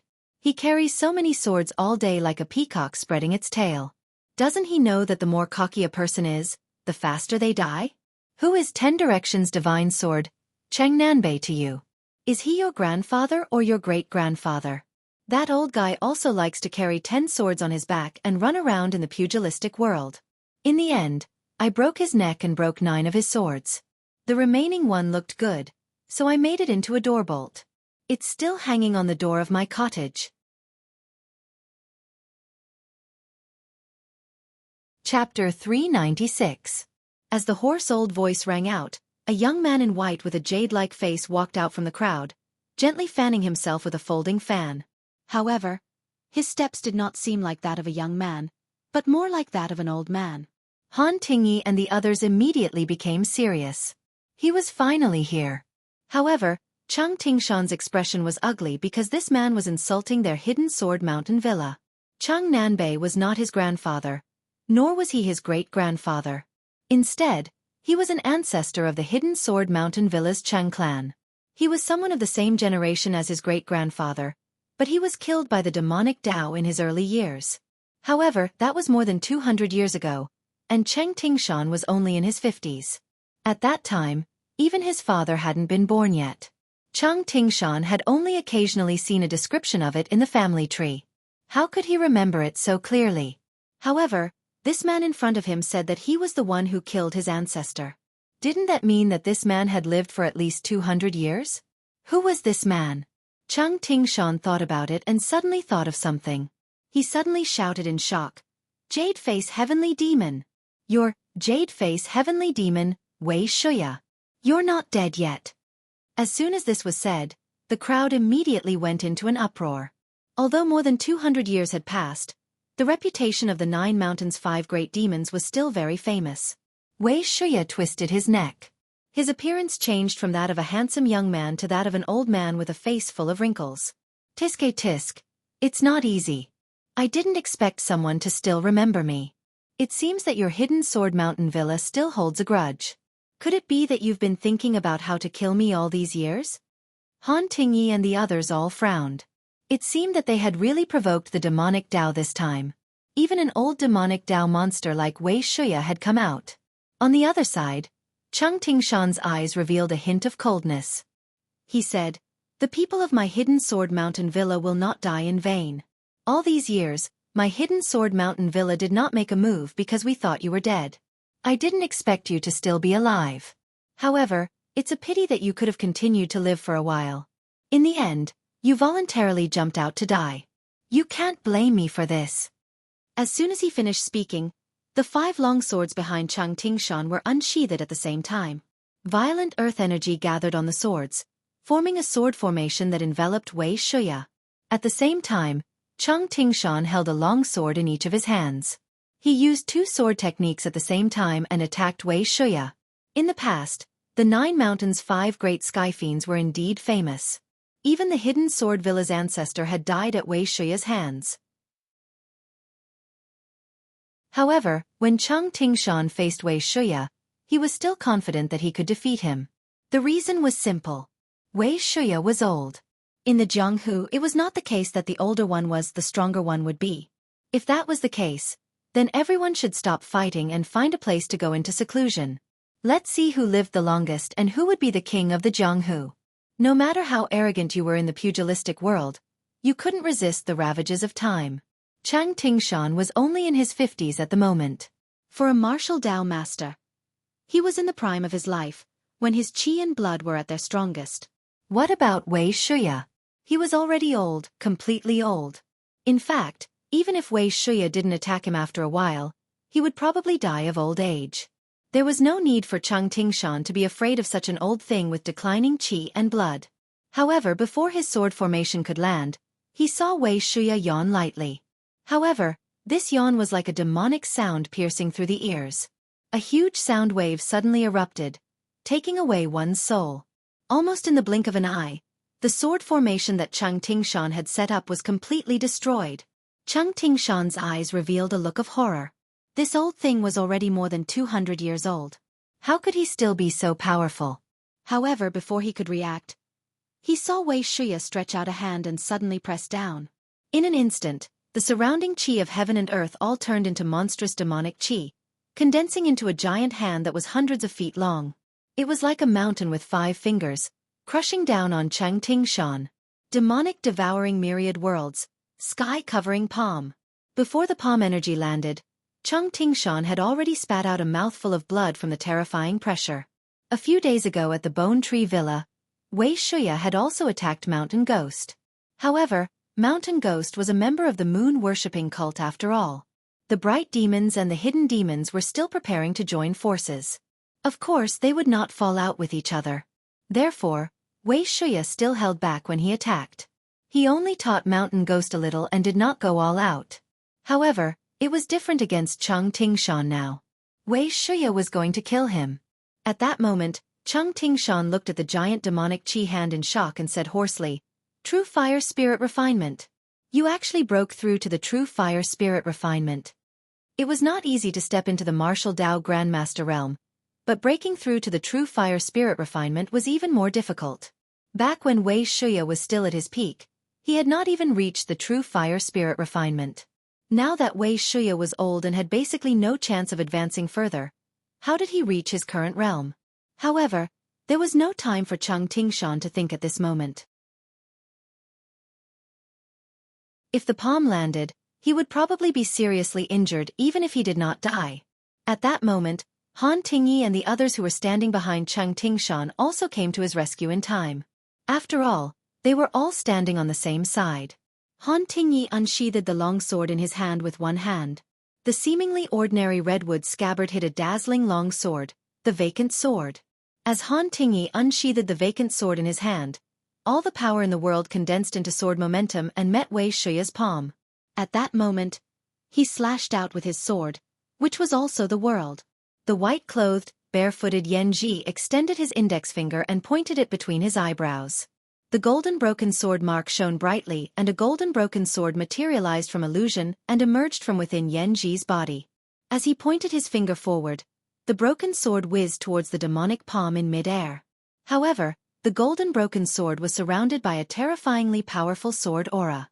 It extended for dozens of feet and its power was incomparably great. A loud noise was heard, and Han Tingyi and the other two took a step back. The three of them worked together and barely managed to block Wei Shuya's palm. One could imagine how terrifying Wei Shuya was at that moment. Looking at those people, Wei Shuya's old face revealed a cold expression. The juniors are useless. They can't even withstand a single blow.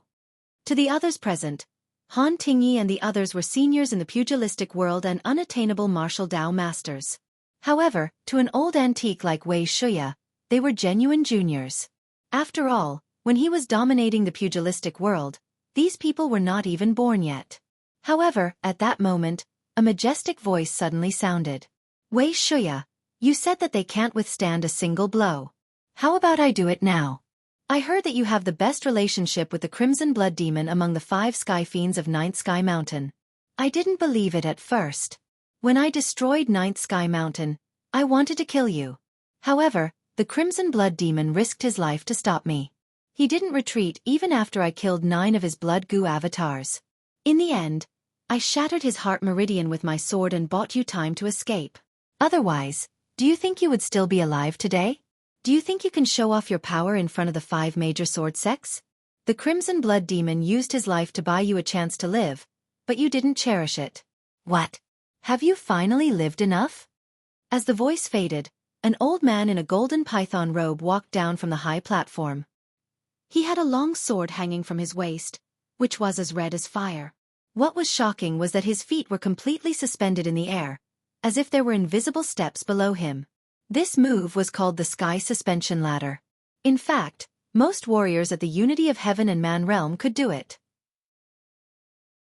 They used their spiritual chi to temporarily support their body, which would create such a mysterious effect. However, this old man was different. No one could sense a trace of spiritual chi fluctuations from his body. Every time he took a step, the power of heaven and earth automatically flowed into his feet, providing him with support. It was simply terrifying. All the cultivators below were dumbfounded. Who was this person?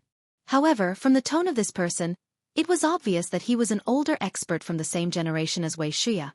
He had participated in the battle to kill the 5 sky demons of the 9 Heavens Mountain, and had even killed a sky demon.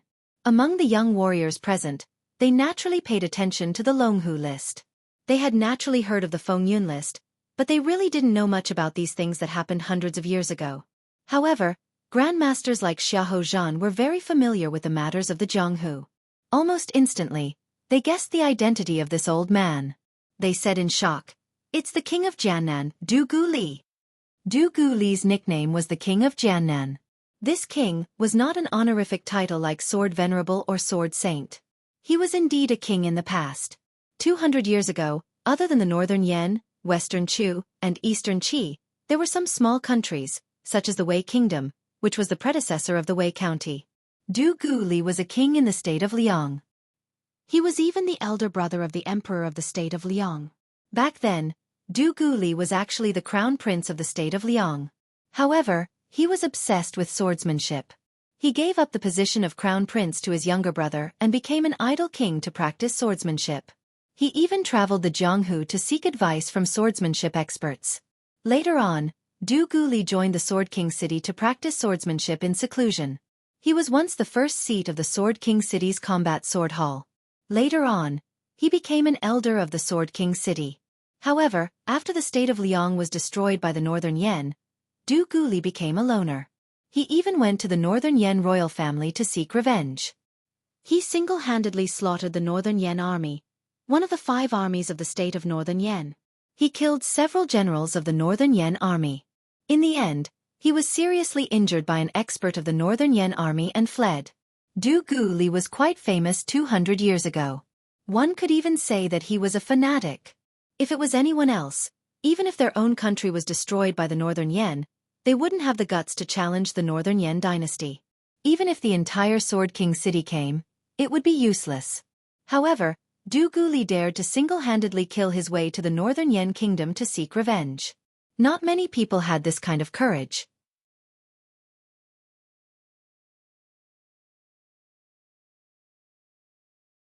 Chapter 397. The 5 great sword sects had planned for a long time for today's battle. They were not afraid of the people from the demonic path coming. They were only afraid that the demonic path would not come. Thus, the 5 great sword sects had brought out their true trump cards. There was more than one person like Du Guli. Following Du Guli's appearance, 2 more figures descended from the sky. One of them was dressed in a green Confucian robe. He had the appearance of a refined and handsome middle-aged man. A bamboo flute hung from his left waist and a green short sword hung from his right. His every movement seemed to blend into the surroundings and gave off a very strange feeling of nature. Seeing this person, everyone present did not need to guess. This person was the leader of the Forgetful Sword Hut, the Xiaoxiang Sword Rain, Shen Baochen, who was ranked 5th on the Wind and Cloud list. He was also a genius who had stunned the Jianghu. Legend had it that Shen Baochen started learning the sword at the age of 10. Every time he reached a new realm, he would challenge warriors 1 realm higher than him. Before reaching the Unity of Heaven realm, Shen Baochen had challenged warriors from the Forgetful Sword Hut. After reaching the Unity of Heaven realm, Shen Baochen had actually challenged a famous grandmaster of the sword in the Jianghu. He had crossed a large realm and defeated him. He had even made the grandmaster break his own sword and admit that he was not as good as Shen Baochen. It could be said that ever since Shen Baochen had stepped into the Jianghu, he had only done 2 things: cultivate and challenge. Shen Baochen rarely fought, but when he did, he would not lose. Those who had been defeated by Shen Baochen had said that Shen Baochen's sword was a sword that made people despair. Compared to Shen Baochen, the other person was someone that the people present could not see through. It was an unkempt old man. He wore a gray robe and the original color could not be seen. His hair and beard were also white and messy. His figure was bent and one of his eyes seemed to be blind. He only held a dirty long sword in his hand. His original appearance could not be seen. In other places, no one would even look at such an old man. But here, this old man did not seem out of place when he stood next to Du Guli and Shen Baochen. His aura was as terrifying as an abyss. This time, even Xiahou Zhan, a martial Dao grandmaster, could not recognize him. However, Shudu, who had always been lazy, suddenly said, "This old man is an old man guarding the Storm Sword Tomb. It doesn't matter what his name is. Anyway, in this generation, there is only one heir, and they have been guarding the sword vault for generations, never leaving it even an inch. The last time he left Wind Cloud Sword Mound, it was because the demonic path's overlord, Demon Lord 9 Yin Zhaoyang, that old lunatic's actions were too crazy. He killed people without restraint in the martial world, and even a few elites from the Great Light Temple and Wind Cloud Sword Mound died in his hands. At that time, senior brother Su Yun went with this old fellow. Senior brother Su Yun told us that he didn't make a move. Only this old fellow made a move. After that, Yin Zhaoyang died without a complete corpse. Hearing this, everyone present gasped. The way they looked at the sloppy old man instantly changed. They had never heard of the Storm Sword Mound's tombkeeper, but they knew about Demon Lord 9 Yin Zhaoyang. He was a demonic path overlord from 100 years ago. He had the cultivation of spiritual cultivation with true fire, and he had once dominated the martial world. However, in his later years, there seemed to be some problems with the martial arts he cultivated, and there was something wrong with his brain. He crazily slaughtered the elites of the martial world and used their heart blood to refine medicine in order to extend his lifespan. It was extremely difficult to extend one's lifespan. Using the so-called heart blood to extend one's lifespan sounded unreliable, but at that time, Yin Zhaoyang had completely gone crazy and caused quite a stir in the martial world. However, no one knew when Yin Zhaoyang had suddenly disappeared without a trace. It was only now that everyone knew that Yin Zhaoyang had died in the hands of this unremarkable old man. In that case, didn't this person have already reached spiritual cultivation with true fire 100 years ago? The way everyone looked at the 5 major sword sects changed slightly. The 5 major sword sects were really going to play it big this time. Jianan King de Gali, the sect master of the Forgetful Sword Hut, Shen Baochen, and the Storm Sword Mound's Tombkeeper were all experts among experts at spiritual cultivation with true fire. The demonic path was probably going to be in trouble this time. However, before anyone could react, Wei Shuya said coldly, "Don't hold it in anymore. Show yourself when you're ready." Wei Shuya's voice did not sound loud, but it seemed to spread throughout the entire floating jade mountain. As Wei Shuya's voice fell, a series of battle cries came from the foot of floating jade mountain. Demonic chi and murderous intent surged, instantly surrounding the entire floating jade mountain. Dozens of disciples in charge of guarding the gate at the foot of the mountain ran up in a panic. As they ran, they shouted, "This is bad! The demonic path has surrounded the entire floating jade mountain." As the warrior's voice fell, countless demonic path warriors surged up from all directions. These people were from the moon-worshipping sect, the evil Zenith sect, the Five Venom sect, and the other sections. They were all warriors from the bright demon lineage. Among these warriors, the moon-worshipping sect had the most people.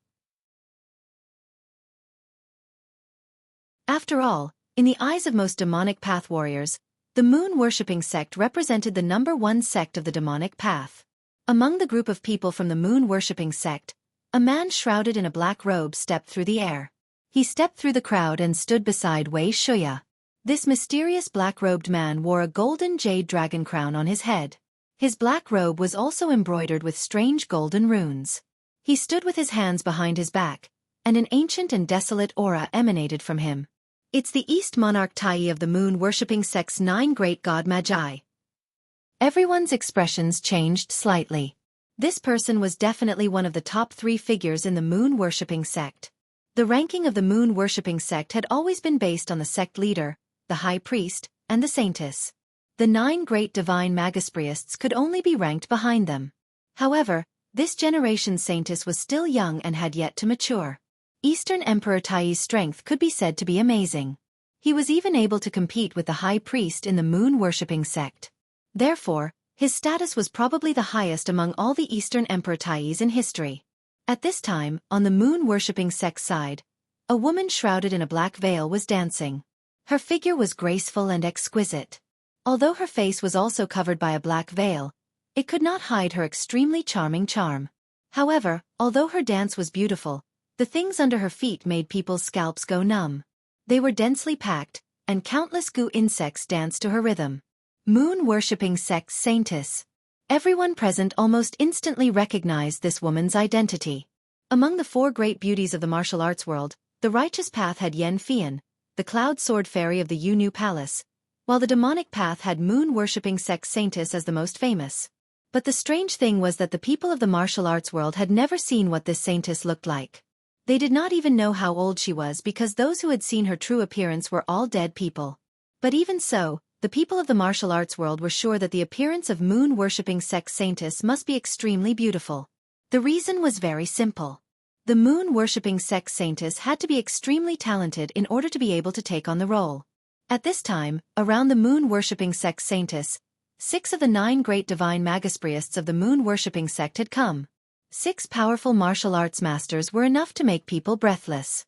2 of the top 4 existences of the moon-worshipping sect had come. One could imagine the importance that the moon-worshipping sect attached to this matter. And it was not over yet. Suddenly, a strange sound came from the demonic path side. It sounded like the voice of Buddha, but it contained an evil feeling that made people feel lustful. A middle-aged man in a black kasaya with long hair descended from the sky. 6 different expressions were changing on his face. Some were happy, some were angry, and some were greedy. It was like a mask that changed continuously, and it was incomparably mysterious.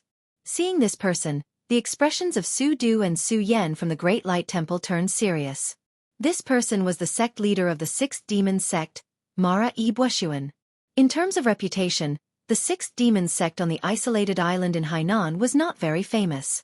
Yi Bueshuan's reputation was also far from Wei Shuya and Donghuang Tai's. However, only the people from the Great Light Temple knew how terrifying the 6th demon sect was. They were definitely a formidable opponent of the Great Light Temple.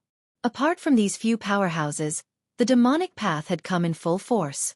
The powerhouses of the Rakshasa sect, the 5 Venom sect, the Omniscient sect, and the other large sects had sent their disciples. Almost every sect had a martial arts master present.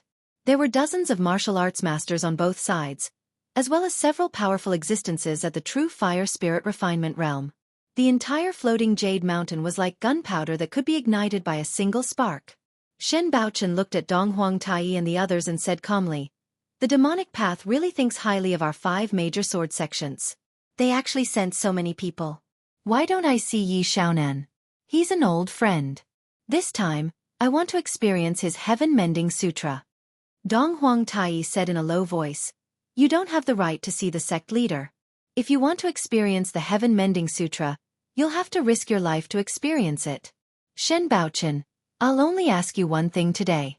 Will the 5 major sword sects hand over the demonic creation flag or not?" Donghuang Tai's voice was very strange. It was like a muffled drum. His voice was like thunder, echoing. Shen Baochen's lips curled into a smile. "Hand it over? Why should we hand it over? The demonic creation flag was snatched by our 5 major sword sects from the Kunlun devil cult in the past. If you want it, come and get it." Donghuang Tai took a step forward and said coldly, "It's always been the demonic path that plans in the dark, but this time, it's the 5 major sword sects who initiated the provocation. Floating Jade Mountain has turned into a river of blood. The one to blame is not the demonic path, but the 5 major sword sects." Shen Baochen shook his head. "How can we slay demons and defend justice without bloodshed? However, I believe that the ones who bleed the most on Floating Jade Mountain today will not be the 5 major sword sects, but the demonic path demons like you." With that, Shen Baochen said softly, "Activate the sword array." When the 3 words were spoken, the entire Floating Jade Mountain began to tremble.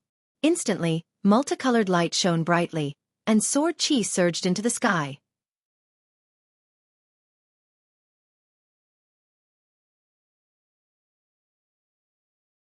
Chapter 398.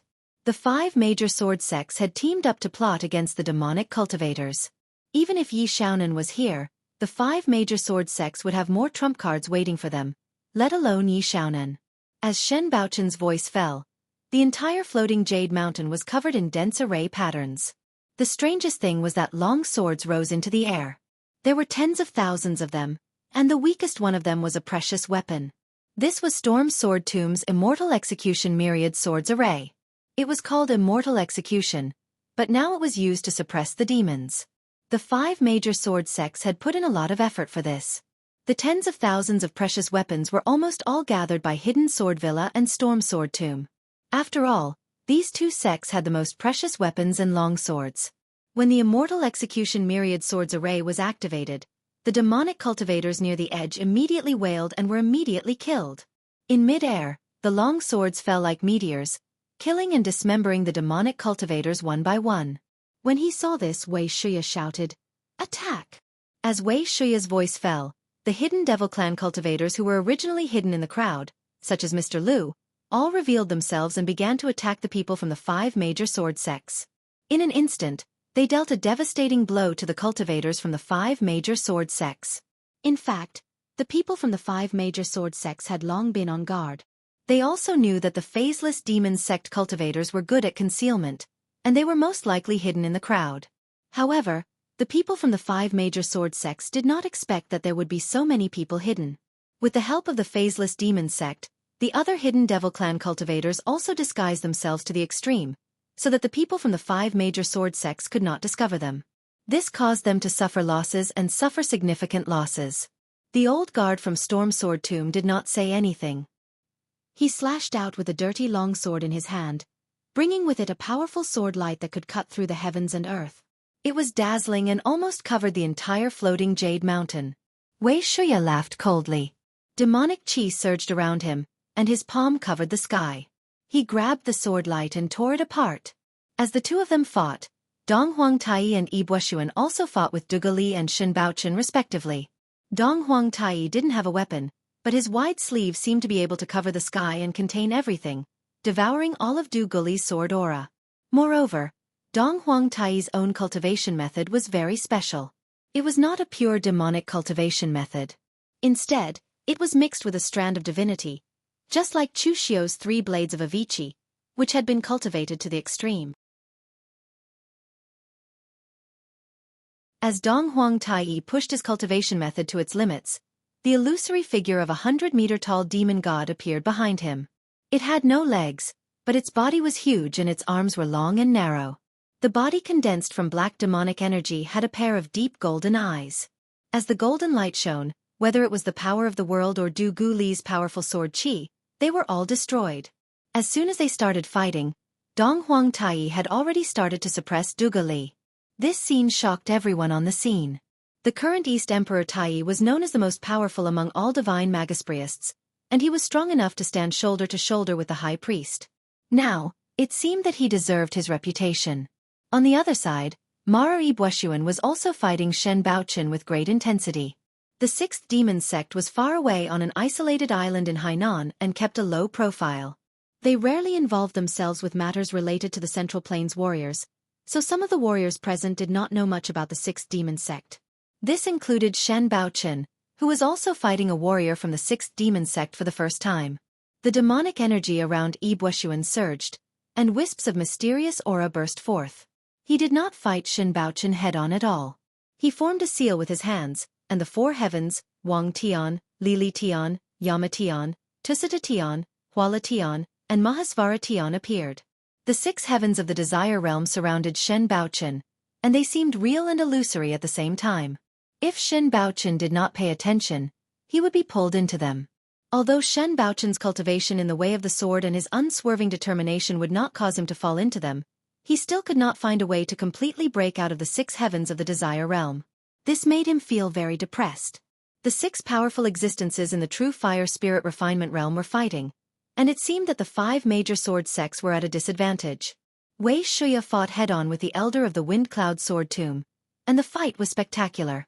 Dong Huangtai was suppressing Duge Li. On the other side, Yi Buoxuan's attacks were extremely strange, and he was also entangled with Shen Baochen. In this way, the 5 major sword sects were already in danger. Moreover, the real danger for the 5 major sword sects was not on the side of the high-level cultivators, but on the side of the other cultivators. The 5 major sword sects had indeed made ample preparations this time. The cultivators of the 5 sects had gathered together, and they had the assistance of the immortal extermination myriad swords formation. However, it was a pity that they had to face the entire demonic Dao.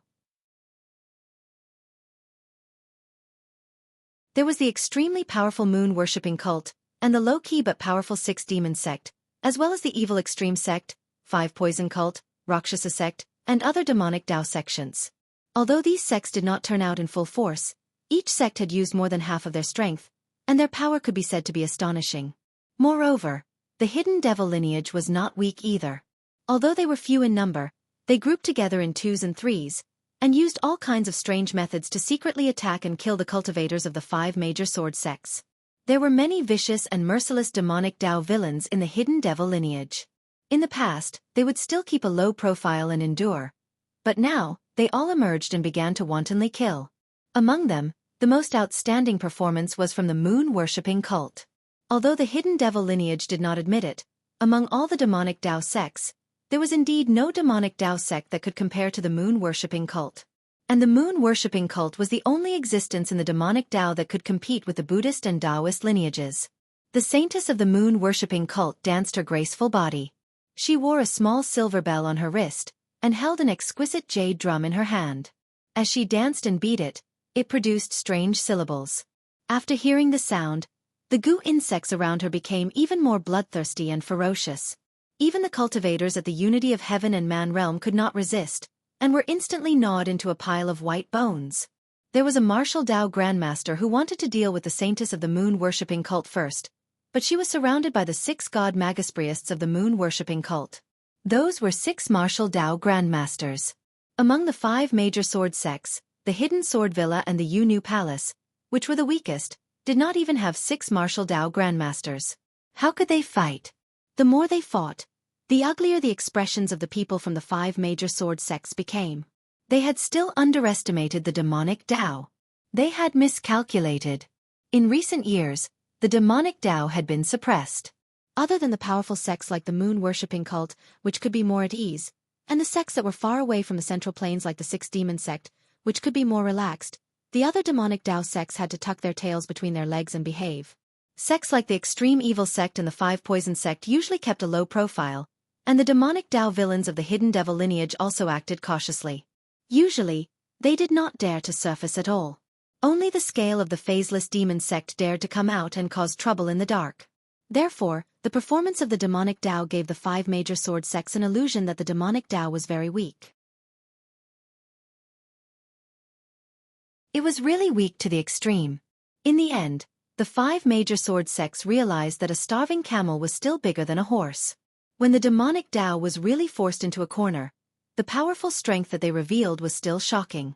However, the people from the 5 major sword sects were already in a difficult position. The fight had already reached such a stage. What else could they do? Retreat? While Shen Baochen was entangled with Yi Buoxuan, he said in a clear voice, "Are you all still going to stand by and watch?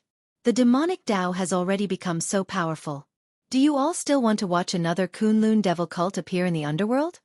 Shen Baochen's words were directed at the warriors from the other sections. In fact, in the beginning, these people did not want to participate in the battle between the 5 major sword sects and the demonic Dao. However, now that they saw the power that the demonic Dao had displayed, these people were filled with fear.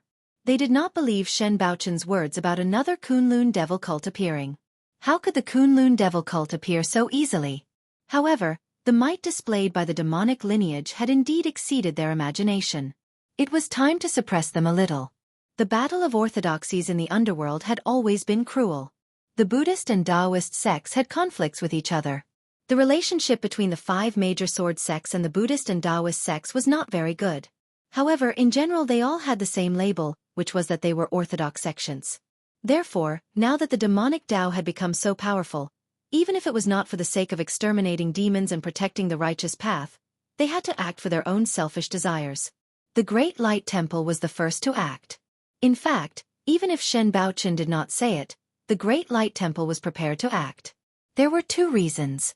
One was that the Great Light Temple had an extremely strong enmity towards the demonic Dao, and the other was that there were people from the 6 demon sect among the people who came this time. The martial arts of the Buddhist lineage had a natural restraining effect on the demonic Dao martial artists, and the martial arts of the 6 demon sect was a strong restraint on the Buddhist lineage. Therefore, the Great Light Temple saw the 6th demon sect martial artists as a thorn in their side. It was fine if they did not see them, but when they did, they naturally had to act. With the Great Light Temple taking the lead, other than the unaffiliated martial artists who were still somewhat wavering, the rest of the orthodox sects almost all joined the battle and began to kill the demonic Dao martial artists. Seeing this, a faint smile appeared at the corner of Shen Baochen's mouth. The strength of the demonic Dao was something that Shen Baochen and the other people from the 5 major sword sects did not expect.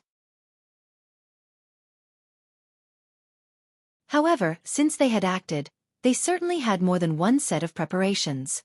The martial artists who came to watch the ceremony were also part of their preparations. There was strength in numbers. This was the truth no matter where it was. Although the 5 major sword sects were very confident, they were still prepared to pull the other sects into the fray. If the 5 major sword sects won, these people could serve as spectators to show the might of the 5 major sword sects. On the contrary, if there were any changes to the plan, these people could also be used as external help. After all, the orthodox and demonic sects could not coexist. At this time and in this kind of situation, no sect would dare to hold back and not act. This was only a backup plan of the 5 major sword sects. They did not expect that an accident would really happen. They had no choice but to use the power of the martial artists present.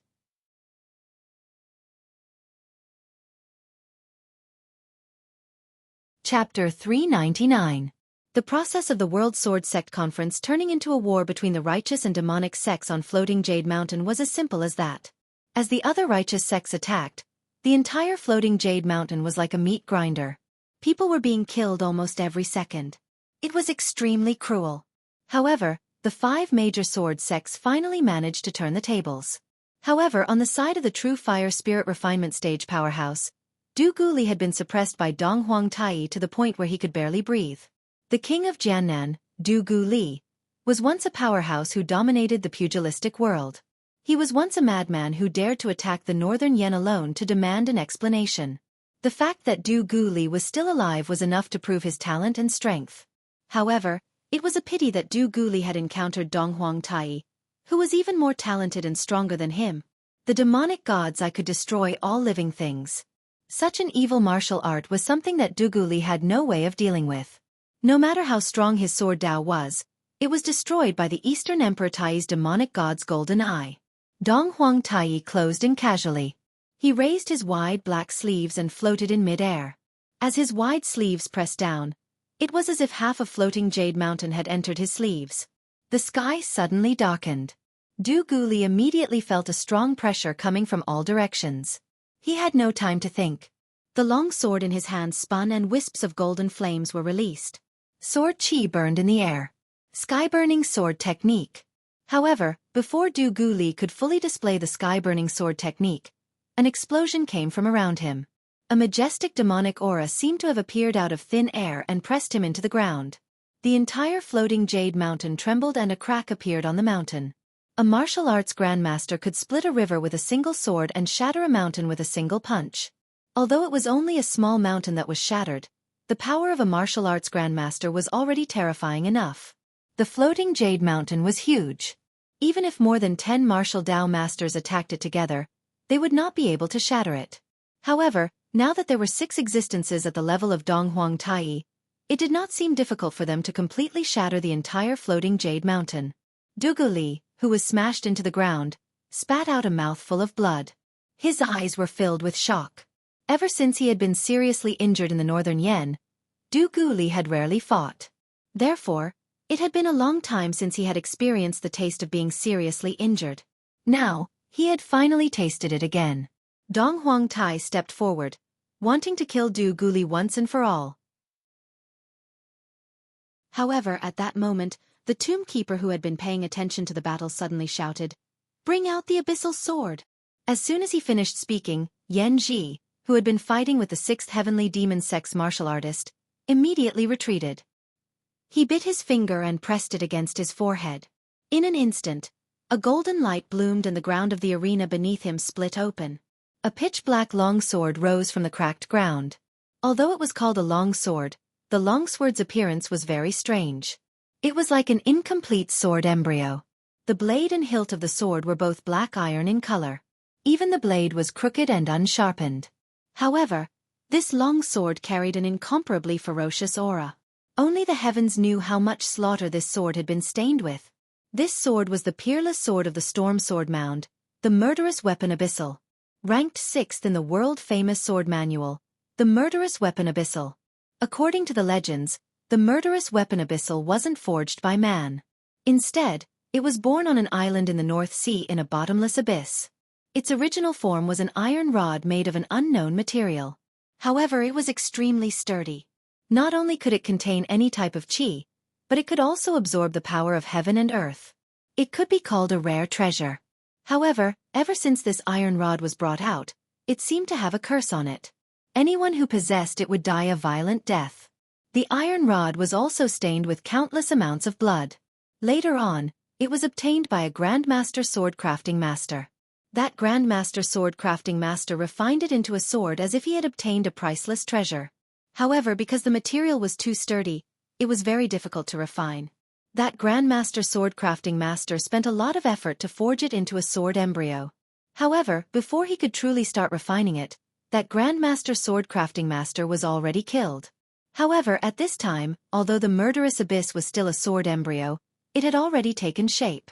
Moreover, because the sword was stained with countless amounts of blood, the murderous chi on the murderous abyss was extremely dense.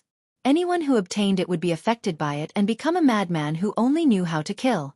Moreover, at this time, everyone knew the special characteristics of the murderous abyss. Not only could it absorb the power of heaven and earth, it could also absorb the chi and blood of martial artists as nourishment. Sometimes, if its owner did not kill enough, the murderous abyss would even affect its owner, forcing them to go on a killing spree. With this kind of behavior, the murderous abyss could already be said to be a murderous weapon among murderous weapons. The last master of the murderous abyss had died at the hands of Storm Sword Mound. The murderous abyss had also been suppressed by the people of Storm Sword Mound using the powerful sword intent of the Land of Buried Swords. In all these years, the number of times that Storm Sword Mound had used the murderous abyss could be counted on one's fingers. Normally, unless it was a critical moment, they would not be willing to use the murderous abyss. After all, a murderous weapon was a murderous weapon. It was something that harmed others as well as oneself. Using the murderous abyss was not a good thing for the user as it would harm their chi and blood. Moreover, if an accident happened and caused the murderous abyss to go out of control, it would cause unimaginable losses. This time, the 5 great sword sects were also serious. Before setting up the trap, Storm Sword Mound had already brought the murderous abyss with them. However, they did not want to use it. But looking at the situation now, if they did not use the murderous abyss, the 5 great sword sects would not be able to hold on much longer. Yen Ji used his blood as a guide to activate the murderous abyss. In an instant, the murderous abyss exploded with a terrifying murderous power. The crimson power dyed the pitch-black murderous abyss red. In the blink of an eye, the murderous abyss that was suspended in mid-air disappeared. However, in the next moment, it had already appeared in front of Dong Huang Tai. Dong Huang Tai's wide sleeves danced and his body turned into a black mist. The murderous abyss flashed through the black mist. It did not hurt Dong Huang Tai, but it completely shattered the demonic shadow behind him. A strange look appeared in Dong Huang Tai's eyes. Murderous abyss? Your Storm Sword Mound has prepared quite well this time. Unfortunately, no matter how strong a weapon is, it is still a dead object. You want to turn the tide with a single weapon of death? Dream on. As soon as he finished speaking, demonic aura surged around Dong Huang Tai. His entire person disappeared within the boundless demonic aura. The majestic demonic aura covered the sky, almost enveloping the entire floating jade mountain within it. Once true fire and spirit ascension realm cultivators fought, their power was simply terrifying. After this battle, the entire floating jade mountain would probably be destroyed by them. The cultivators of both the righteous and demonic sides were engaged in a fierce battle. At this moment, Chu Xiao was slacking off. At a time like this, Chu Xiao would not be so idiotic as to reveal his identity. He had to make good use of his identity as a member of the righteous and demonic sections. Before this, Mr. Liu had already sent a voice transmission to Chu Xiao, asking him to use this opportunity to help him get rid of someone. Chu Xiao had also agreed. After all, he did not like that guy very much. That person was Mr. Shan Yin of the 5 Venoms sect, Cho Xiangzi.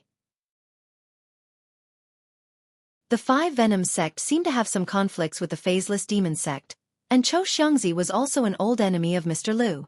Previously, during the Demonic Alliance conference, both sides had fought. However, at that time, Chu Xiao had to hide his identity, so he could not kill. Moreover, with so many demonic cultivators present, Chu Xiao could not kill. Now was the perfect time.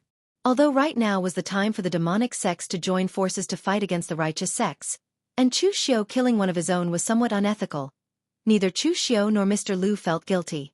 Whether Chu Xiao, who was pretending to be a rising star of the demonic sects, counted as a member of the demonic sects or not, even Chu Xiao himself could not be sure. However, right now, this identity was advantageous to Chu Xiao, so Chu Xiao was prepared to continue pretending. As for Mr. Liu, he had wanted to kill Cho Xiangzi for a long time. The 5 Venoms sect was backed by the moon-worshipping sect, and they had found such a big backer by being a dog for the moon-worshipping sect. This made the people of the Phaseless Demon sect very unhappy. Now that they had gotten rid of Cho Xiangzi, they could at least vent their anger. So in the chaotic battle between both sides, Chu Xiao fought and retreated, and finally found Chou Xiongzi's figure. At this time, Chou Xiongzi was very happy killing. The martial arts of the Five Venoms sect were very useful in this kind of chaotic battle. Once the Five Venoms' true chi was released, it would immediately affect a large number of people. He would kill whoever was poisoned the most. Some of the poisonous insects in his body needed to be fed with blood. Usually, he did not have the chance, and did not have the guts to kill so many righteous martial artists to feed his poisonous insects. This time, Chou Xiongzi had gotten back what he had lost. At this time, Chou Xiongzi was surrounded by poisonous mist as he chased a Ba Mountain Sword Sect 5 Chis towards the source martial artist. The Ba Mountain Sword Sect martial artist was about to collapse. He had clearly come to participate in the World Sword Sect Conference. How did this place become a battlefield in the blink of an eye, and everyone started to kill? This martial artist did not understand, so he could only run for his life. In the outside world, a 5 Chis towards the source martial artist could be called an expert, but in a place like this, even a martial arts grandmaster could not escape unscathed, much less a 5 Chis towards the source martial artist. Just as Chou Xiongzi was about to reach the Ba Mountain Sword Sect martial artist, a golden handprint fell down, and instantly defeated all the poisonous insects and goo in front of him. Chu Xiu's figure blocked in front of Chou Xiongzi. This caused Chou Xiongzi and the 5 Chis towards the source martial artist to be stunned. The Ba Mountain Sword Sect martial artist did not seem to think that the one who saved him was Chu Xiu, who had some enmity with the Ba Mountain Sword Sect. Had Chu Xiu changed his personality? He did not seem to be as bad as the sect said. As for Chou Xiongzi, he felt that Chu Xiu was somewhat familiar. While Chu Xiu had attacked many times on the stage, because of the distance, Chou Xiongzi did not pay much attention. But now he truly felt that Chu Xiu's presence was somewhat familiar.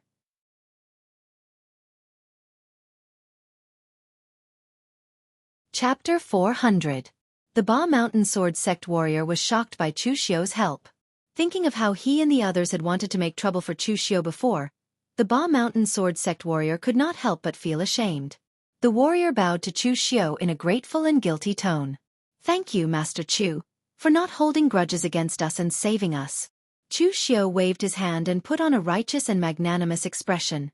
"I do have some grievances with the Ba Mountain Sword Sect, but those are personal grievances. You and I are both righteous warriors. Facing these murderers of the demonic path, we should put down our past grievances and work together against the enemy." The Ba Mountain Sword Sect warrior nodded fiercely upon hearing this. His gaze towards Chu Xiu changed slightly. The rumors in the Jianghu had always said that Chu Xiu was too vicious and heartless, and did not seem like someone of the righteous path. But now, it seemed that this Master Chu could still distinguish between righteousness and personal grievances. He was definitely not as bad as the rumors said. At this time, Chou Xiongzi did not have the mind to consider why he found Chu Xiu familiar. Chou Xiongzi sneered and said, "Chu Xiu, your Guanzhong torture room is not of the righteous path, and belongs to a neutral faction. The battle on Floating Jade Mountain has nothing to do with you, but you insist on interfering. Do you want to die?" Chu Xiu took a step forward and said righteously, "Who says the Guanzhong torture room is not of the righteous path? Everyone is responsible for the rise and fall of the world. The safety of the righteous path must be shouldered by us. You murderers of the demonic path are so arrogant. I think you are the ones who want to die." Chu Xiu's words were righteous as though he really was a hero of the righteous path. Chou Xiongzi sneered when he heard this. The 5 poison genuine qi around his body erupted. Amidst the colorful poisonous mist, there were also ear-piercing cries of insects. Surprisingly, there were many evil poisonous insects hidden in the poisonous mist. Chou Xiongzi had seen Chu Xiu fight before, but at that time, the demonic path had not completely invaded Floating Jade Mountain. As the Hidden Devil sect, the 5 poison sect of course, would not be able to see it clearly like Mr. Liu and the others. Chou Xiongzi was watching from a big tree on the cliff. Because of the distance, he couldn't feel how strong Chu Xiu's power was. It was very vague. Chou Xiongzi couldn't even see the details of his attack. At most, he could only see the final result. However, in his opinion, Chu Xiu was not at the level of Feng Qi Shao. He was only at the 5 Qis collecting in the origin realm. Even if he was strong, how strong could he be? With this thought in mind, Chou Xiongzi did not even use his full strength. He only used 80% of it. Of course, he did not waste the other 20% of his strength. Instead, he was constantly paying attention to the movements around him, afraid that someone would sneak up on him. Although the people fighting the demonic path were all disciples of the righteous path, they were all warriors. Putting aside their own orthodoxy, who would not be more vicious than the other? At that moment, Chu Xiao took a step forward, and his figure actually merged into the poisonous mist. Before Chou Xiangzi could mock Chu Xiao for courting death, a blinding Buddhist light had already bloomed in the poisonous mist, tearing it apart and shattering the poisonous insects. Buddhist martial arts again. Seeing this scene, Chou Xiangzi was so angry that he wanted to vomit blood. He was not weak in the five poisons sect. In terms of cultivation, Chou Xiangzi was almost half a step into the Grandmaster realm. Few warriors of the same level could beat him. However, now that he had met his nemesis, Chou Xiangzi felt very helpless. He had already deliberately avoided the group of monks from the Great Light Temple, but he did not expect that he would meet someone who was leading the way and was also using Buddhist martial arts. At the thought of this, Chou Xiangzi subconsciously thought of the detestable kid called Lin Yi that Lu Jin had brought. That guy also seemed to be proficient in Buddhist martial arts. However, before Chou Xiangzi could think further, Chu Xiao had already conjured the Great Vajra Wheel Seal and attacked Chou Xiangzi repeatedly. Previously at the demonic path meeting, because Chu Xiao needed to hide his identity, he did not use his signature fast and slow 9-words formula. Instead, he only used the Great Vajra superpower that he had just learned. Although the few Dharma forms formed by the Great Vajra superpower were not weak, they were not as handy as the fast and slow 9-words formula. For example, Chu Xiao used the glazed golden silk goo to restrain the poisonous goo and the Buddhist martial arts to restrain Chou Xiangzi. A series of attacks directly suppressed Chou Xiangzi to the extreme. The more Chou Xiangzi fought, the more aggrieved he felt. His cultivation was actually considered to be half a step into the martial Dao Grandmaster realm, at least in terms of using poison. Warriors of the same level who were one with heaven and man would be afraid of his poison techniques and would be restrained when fighting him. However, Chu Xiao seemed to be immune to all poisons. Chou Xiangzi's poison techniques could not do anything to him at all. Therefore, when he felt that he had been suppressed to the extreme, Chou Xiangzi made a prompt decision to immediately escape and let the others deal with Chu Xiao. There were so many righteous experts on floating Jade Mountain. Chou Xiangzi could go and kill others to gain credit. There was no need for him to fight to the death with Chu Xiao here. However, since Chu Xiao had the intention to kill, how could he let Chou Xiangzi leave so easily? Just as Chou Xiangzi was about to retreat, Chu Xiao formed the lion seal with his hand. In an instant, a thunderous explosion was heard, causing Chou Xiangzi's body to tremble. He could not help but grunt, and a ruthless look appeared in his eyes. Since Chu Xiao was unwilling to let him off, then he wanted to see who would be the one to die in the end. As a demonic martial artist from the Five Poisons sect, Chou Xiangzi's personality was naturally cruel and ruthless. He had wanted to retreat earlier only because he realized that Chu Xiao was proficient in Buddhist martial arts, and would be at a disadvantage if he fought him. However, since Chu Xiao was persistent, he would use his trump card and see who would emerge victorious in the end.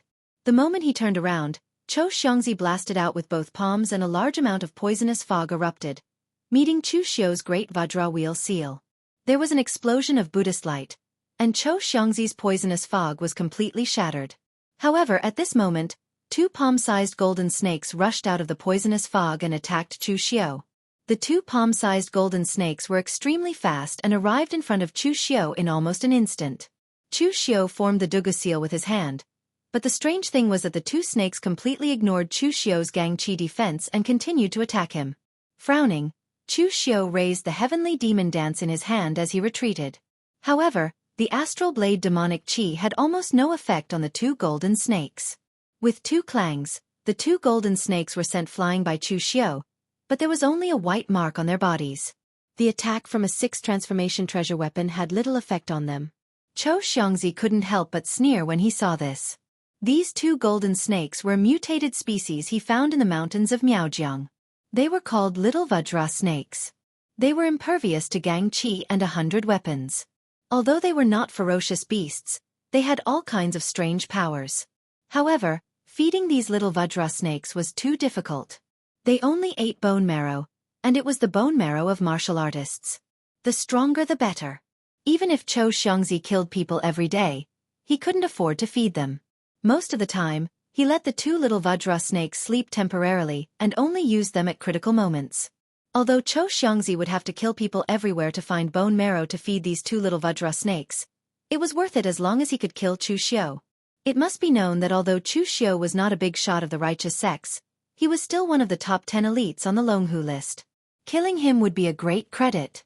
The two little Vajra snakes pounced on Chu Xiu again under the command of Cho Xiangzi's Gang Qi.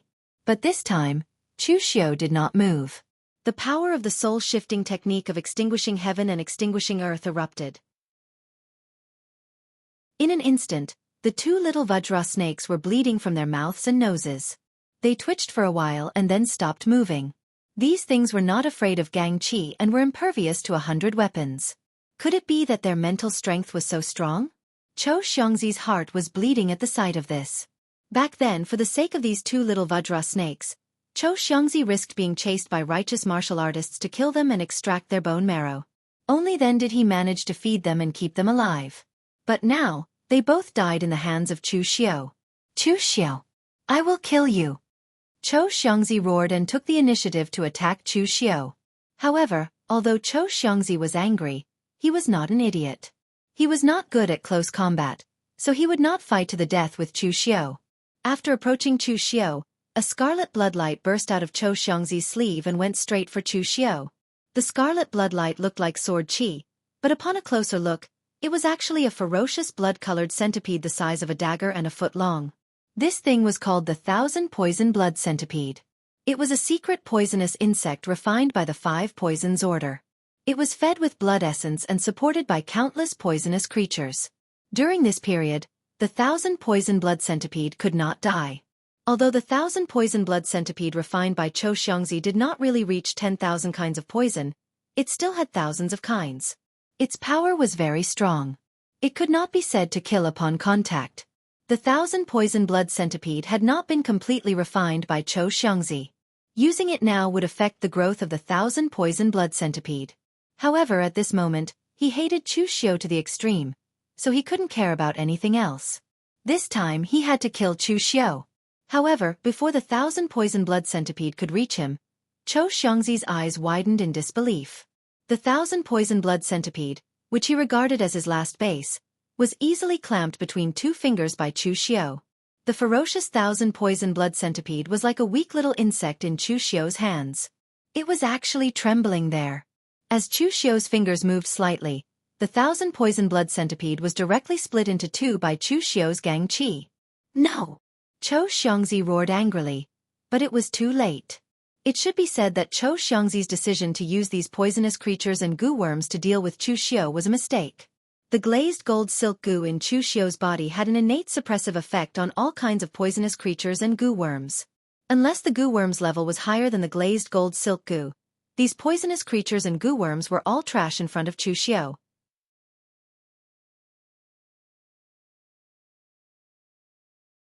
Chapter 401. Mr. Liu had previously told Chu Xiu that the 5 Poison sect basically followed the lead of moon-worshipping sect. In the past, Chu Xiu had thought that it was only because the 5 Poison sect was too close to moon-worshipping sect. Now, it seemed that there was more to it. Moon-worshipping sect was also good at refining goo, but unlike the 5 Poison sect, which only refined poison goo, they refined other higher-level goo worms, just like the glazed golden thread goo in Chu Xiu's body.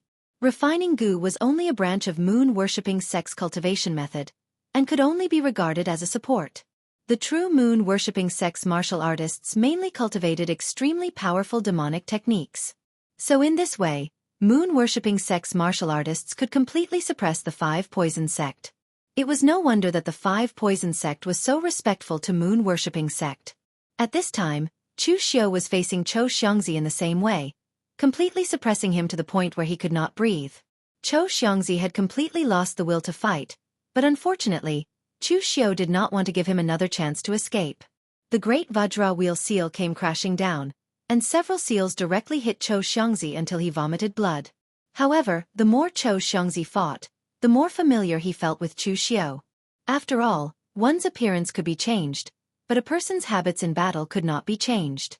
Others might not be able to sense this, but Cho Xiangzi could be said to be a wily old fox in the pugilistic world. He had fought in the pugilistic world for decades, and his combat experience was very rich. Zhou Xiangzi suddenly thought of something. It seemed that during the Demonic Alliance meeting, when he fought with Lin Yi, he did not use his trump card goo worms, but his goo worms were also ineffective against the other party. Zhou Xiangzi looked at Chu Xiao, and his eyes widened in shock. You are. However, before he could finish his sentence, he saw Chu Xiao's hand shine brightly, and the dazzling Buddhist light condensed all the power in Chu Xiao's body and came crashing down. Perfect Aquarius seal. A loud sound rang out. Zhou Xiangzi's heart meridian was directly smashed by Chu Xiao's Aquarius seal of perfection. Zhou Xiangzi would never be able to say his last sentence. Chu Xiao raised his eyebrows and stepped over Zhou Xiangzi's corpse. He exchanged glances with Mr. Lu, and the two of them avoided the crowd without batting an eyelid, heading towards a dark corner of the periphery to hide together. The death of Zhou Xiangzi did not attract too much attention. After all, this was the battlefield of the righteous and demonic factions. Not to mention Zhou Xiangzi, a martial artist at the unity of heaven and man realm. Even if a martial Dao Grandmaster died, no one would pay attention to it at all. At that moment, Chu Xiao and Mr. Lu were hiding behind a huge rock at the edge of floating Jade Mountain. Chu Xiao had changed his clothes and put on a mask. Mr. Lu chuckled and said, "Well done. That old bastard Zhou Xiangzi is very disgusting. I've long wanted to kill him, but I never had the chance. Now that he has sacrificed himself for the demonic path, I believe the people of the Five Poison sect will erect a memorial arch for him." After saying that, Mr. Lu looked at Chu Xiao and said, "You're also going to kill someone? Kill who?" Chu Xiao had already sent a voice transmission to Mr. Lu, asking him to cooperate with him to kill someone. Now that Chu Xiao had two identities, he could fish in troubled waters in the battlefield of the righteous and demonic factions. It could even be said that as long as Chu Xiao did not act so arrogantly as to approach a martial Dao Grandmaster, basically no martial artist of the same level could do anything to him. Chu Xiao narrowed his eyes and said, "Of course I'm going to kill Nie Donglu and Xiahou Wujiang. These two guys are very annoying and have caused me a lot of trouble. Although it's never too late for a gentleman to take revenge, I want to take revenge now." There was no need to talk about Nie Donglu. In the past, when Chu Xiao was hunted down, even if Nie Donglu wanted to reconcile, Chu Xiao would not agree. After all, Chu Xiao was not broad-minded. Xiahou Wujiang was also like a fly, stirring up trouble every now and then, which also made Chu Xiao want to kill him. Mr. Lu nodded and looked at the battlefield, frowned and said, "Who do you want to kill first? It's a bit troublesome to kill Nie Donglu first. This guy is really cunning, slacking off behind a group of martial Dao Grandmasters. It's a bit difficult to kill him." This time, there were no martial Dao Grandmaster level experts coming to the morgue. After all, Nie Rinlong was the only martial Dao Grandmaster in the entire morgue. It was not appropriate for him to leave the morgue for such a long time, so only some unity of heaven and man realm martial artists followed Nie Donglu. But Nie Donglu was smart because he knew how to take advantage of the situation. The morgue was very famous in northern Yen, and Nie Rinlong had a wide network of friends. This time, almost all the northern Yen martial Dao Grandmasters were friends with Nie Rinlong. It was very safe for Nie Donglu to follow behind them, and he could also take the opportunity to kill some demonic martial artists who were not as strong as him, accumulating his own reputation. Now it was a bit difficult for Chu Xiao to kill Nie Donglu, unless he got rid of all of Nie Dongliu's people. Although Chu Xiao was considered a rising star of the hidden devil lineage, he still had some face. However, it was clear that his face was not that big. So, Chu Xiao directly looked at Xiahou Wujiang and said, "Let's get rid of Xiahou Wujiang first. If there's a chance later, then we'll deal with Nie Donglu." Xiahou Wujiang was actually following behind Xiahou Zhen, but Xiahou Zhen was alone. Xiahou Wujiang was fighting with those devil Dao martial artists under the protection of his father, which could also be considered as accumulating experience. Mr. Lu narrowed his eyes and said, "This is easy to deal with, let's do it." As his voice fell, Mr. Lu left first to inform the martial Dao Grandmasters of the Phaseless Demon sect. Of course, he couldn't deal with Xiahou Zhen, a martial Dao Grandmaster, so he still needed the experts of the Phaseless Demon sect to come. This time, the martial Dao Grandmasters of the Phaseless Demon sect were also not few, and one of them was the Shade Demon envoy Situ Li who fought at the Divine Weapon Conference. This martial Dao Grandmaster also had a grudge against the martial artists of the Hidden Sword Villa, and at this time, He was staring at the martial artists of the Hidden Sword Villa. After receiving the news from Mr. Liu, Situ Li's eyes showed a touch of surprise, and directly changed his opponent, attacking Xiahou Zhan. Situ Li also knew about Chu Xiu's matter, and even many people in the entire Phaseless Demon sect knew about it, so they didn't object to Mr. Liu befriending and helping Chu Xiu. The Phaseless Demon sect had a good reputation in the Hidden Devil Clan over the years. Now that the number of people in the Hidden Devil Clan was decreasing, it had already begun to wither. At this time, it was very worthwhile for the Phaseless Demon sect to make friends with a young elite who came from the direct line of descent of the Devil Clan. Moreover, with the strength that Chu Xiu had displayed, it was worth it for the Phaseless Demon sect to invest. The most important thing was that Chu Xiu was discovered by Mr. Liu, and Mr. Liu's position in the Phaseless Demon sect was far higher than Chu Xiu imagined. In the past, Mr. Liu was already an elite disciple of the Phaseless Demon sect when he was young, and now that he had stepped into the half-step Grandmaster realm, becoming a martial Dao Grandmaster was only a matter of time. Therefore, in the Phaseless Demon sect, the weight of Mr. Liu's words could basically be used as half a martial Dao Grandmaster. At this time, Xiahou Zhan didn't pay attention to what was happening around him. He was fighting with a group of people in the crowd, but he still retained some strength. This matter was mainly caused by the 5 major sword sects, so naturally, the 5 major sword sects should be the main force. Although they could make a move, there was no need to fight to the death. Therefore, Xiahou Zhan usually only exchanged a few blows with those demonic martial artists, and then immediately escaped, not entangled with them at all. As for those demonic martial artists, they also had a lot of enemies, so they wouldn't entangle with Xiahou Zhan endlessly. However, at this moment, a dense demonic qi suddenly attacked. Xiahou Zhan's spirit shone with a golden light, drawing the power of heaven and earth to condense into a shield beside him. With a loud bang, the demonic qi dissipated, and Xiahou Zhan's spirit shield also shattered. Xiahou Zhan turned his head and looked, and Situ Li was staring at him with a sneer. The Phaseless Demon sect's Shade Demon envoy, Situ Li was still very famous. Xiahou Zhan also knew him, but there was no enmity between the two sides, nor was there any conflict. Of course, now that the righteous and demonic sects on Floating Jade Mountain were fighting, even if there was no conflict in the past, it was very normal for both sides to fight during the war between the righteous and demonic sections. Just as Xiahou Zhan was about to say something, Situ Li rushed towards him again. His hands formed a seal, and in an instant monstrous demonic qi enveloped Xiahou Zhan, turning into a world of bliss that pulled Xiahou Zhan into it. There were fairies dancing on the upper level, and there were hellish ghosts constantly howling below. It was extremely evil, and it wore down Xiahou Zhan's spirit. This was the Phaseless Demon sect's Sky Demon Formless technique. Situ Li's Sky Demon Formless technique was closer to a spiritual attack, and it just so happened that Xiahou Zhan was also good in this aspect. Looking at the dancing fairies and ghosts around him, Xiahou Zhan sneered. His body shone with a golden light, and the power of his soul turned into a long sword, directly shattering the world of bliss in front of him. However, Situ Li did not retreat. Instead, he slammed his palm down, and the monstrous demonic qi roared as he fought with Xiahou Zhan. The more Xiahou Zhan fought, the more he felt that something was wrong. Just what kind of grudge did he have with Situ Li? Why was he pestering him like this, as if he wanted to fight to the death with him? This time, it was the 5 sword sects that wanted to slap the demonic sects in the face. The Fortune Demon flag was also in their hands. Even if Situ Li wanted to fight to the death, he should fight the 5 sword sections. Why was he fighting him? As he fought, Xiahou Zhan said coldly, "Situ Li, my Xiahou clan doesn't seem to have offended you, right?" Situ Li let out a strange laugh and said, "Since your Xiahou clan is standing on the side of the righteous sects, you have offended me. The righteous and demonic sects are irreconcilable. You are already standing on the side of the 5 sword sects to kill us evil sects, and now you still expect me to hold back?" As soon as he finished speaking, Situ Li attacked Xiahou Zhan again, looking like he had to fight to the death with Xiahou Zhan. Secretly cursing Situ Li for being a lunatic, Xiahou Zhan had no choice but to bite the bullet and continue attacking.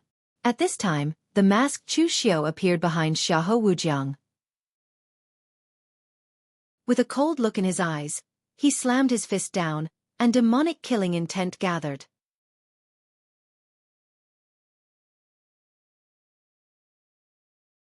Chapter 402. Xiahou Wujiang was actually a little depressed. This World Sword Sect conference was somewhat baffling to him. He had followed his father to see the world and accumulate experience, but he had unexpectedly encountered Chu Xiao, a sworn enemy. He had wanted to scheme against him, but he had not succeeded. Then, the World Sword Sect Conference turned into the so-called righteous and demonic wars. As one of the 9 great families, the Xiahou clan was naturally considered a righteous sect. At this time, they naturally had to take action.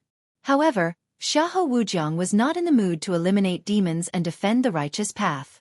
He just followed behind Xiahou Zhan and occasionally used the imperial spirit technique to sneak an attack on those demonic path martial artists whose strength was far inferior to his.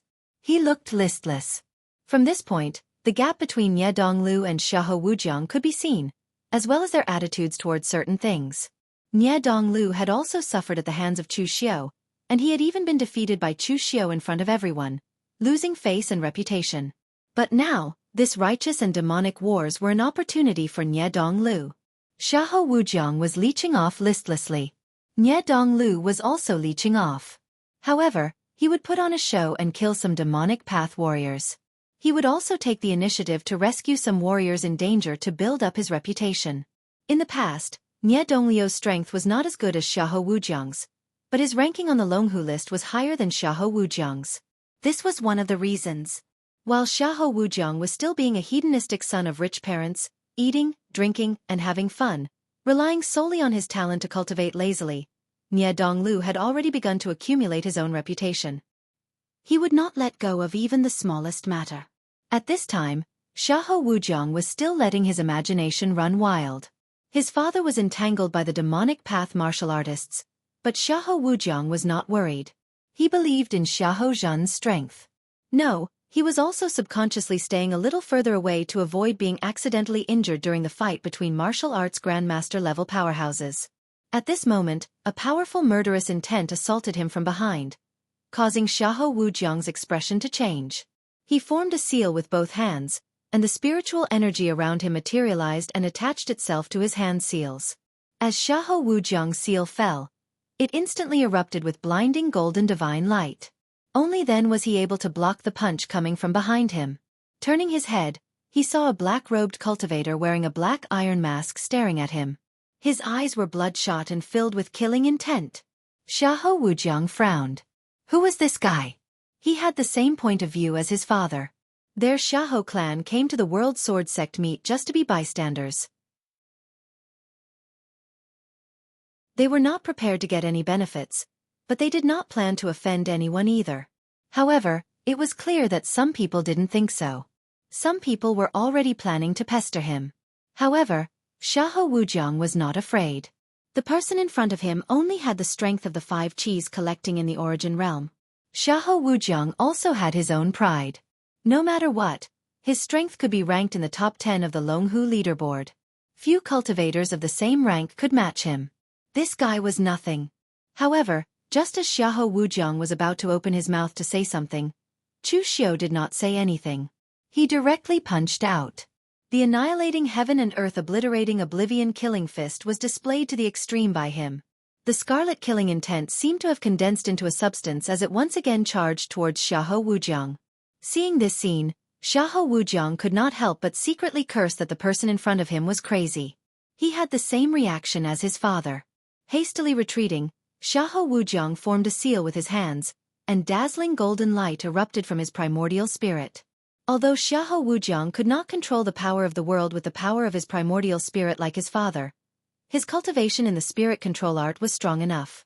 Fusing his mental strength with his true qi, he shot explosively towards Chu Xiao like an arrow. With a loud bang, Chu Xiao's annihilating heaven and earth annihilating oblivion killing fist directly shattered the primordial spirit arrow, which immediately made Xiahou Wujiang's eyebrows jump. Xiahou Wujiang knew the power of the annihilating heaven and earth annihilating oblivion killing fist. After all, there were many people who knew this martial art in Jianghu.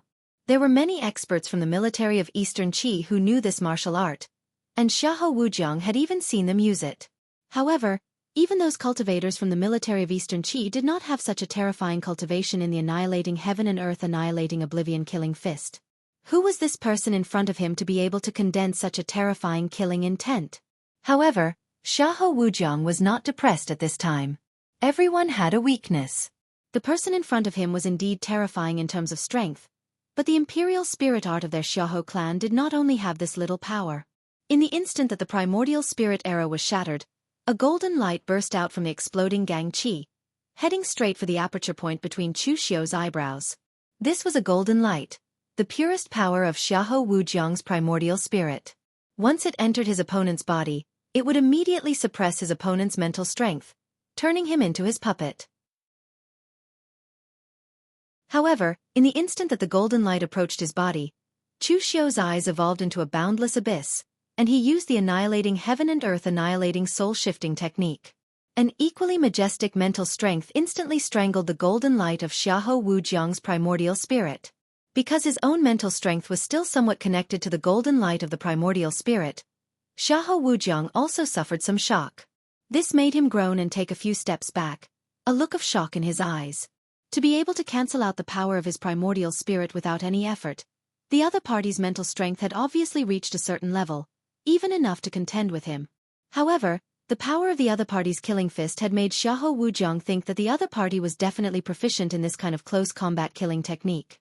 He did not expect the other party to even know mental secret techniques. Xiahou Wujiang thought to himself that this was not good, and his figure could not help but retreat. Although Xiahou Wujiang used to be arrogant to the point of conceit, after suffering 2 losses at the hands of Chu Xiu, he had some idea in his heart, and would not try to be brave again. The imperial spirit art of their Xiahou clan was very easy to deal with when facing martial artists who were not proficient in primordial spirit secret techniques, and it was also very useful when facing martial artists who were proficient in primordial spirit secret techniques. Anyway, to the Xiahou clan, they did not feel that their imperial spirit art was weaker than anyone else's. What truly made the martial artists of the Xiahou clan feel troublesome was a martial artist like the person in front of them. In terms of mental strength, it did not matter even if the other party was slightly weaker than Xiahou Wujiang, as long as he could just barely resist the imperial spirit art. But if the other party was also proficient in powerful close combat killing techniques, then once the other party got close, what awaited the martial artists of the Xiahou clan would be a nightmare. Obviously, this was the case for Chu Xiu now. Xiahou Wujiang had given him so much trouble, and this time, Chu Xiu did not want to let Xiahou Wujiang off. Chu Xiu walked towards Xiahou Wujiang step by step, each step crossing a distance of several dozen feet. At this time, half of his body was Buddhist light, and the other half was demonic flames. Holy and evil intertwined, but it seemed extremely harmonious. His hand formed a seal, and as Chu Xiu's seal fell, the Buddhist light and demonic aura around him condensed into an evil phantom, solemn and dignified, but at the same time, filled with demonic flames. Great Vajra divine power. Mara Vajra form. Under the intertwining and crushing of the Buddhist light and demonic aura, Xiahou Wujiang was blasted back step by step. He did not have time to use his imperial spirit art before he was completely suppressed by the other party. Golden light spread all over Xiahou Wujiang's body, but it was not for attack, but for defense. The Xiahou clan's imperial spirit art was extremely invasive, and at this time, Xiahou Wujiang was forced by Chu Xiu to only be able to defend.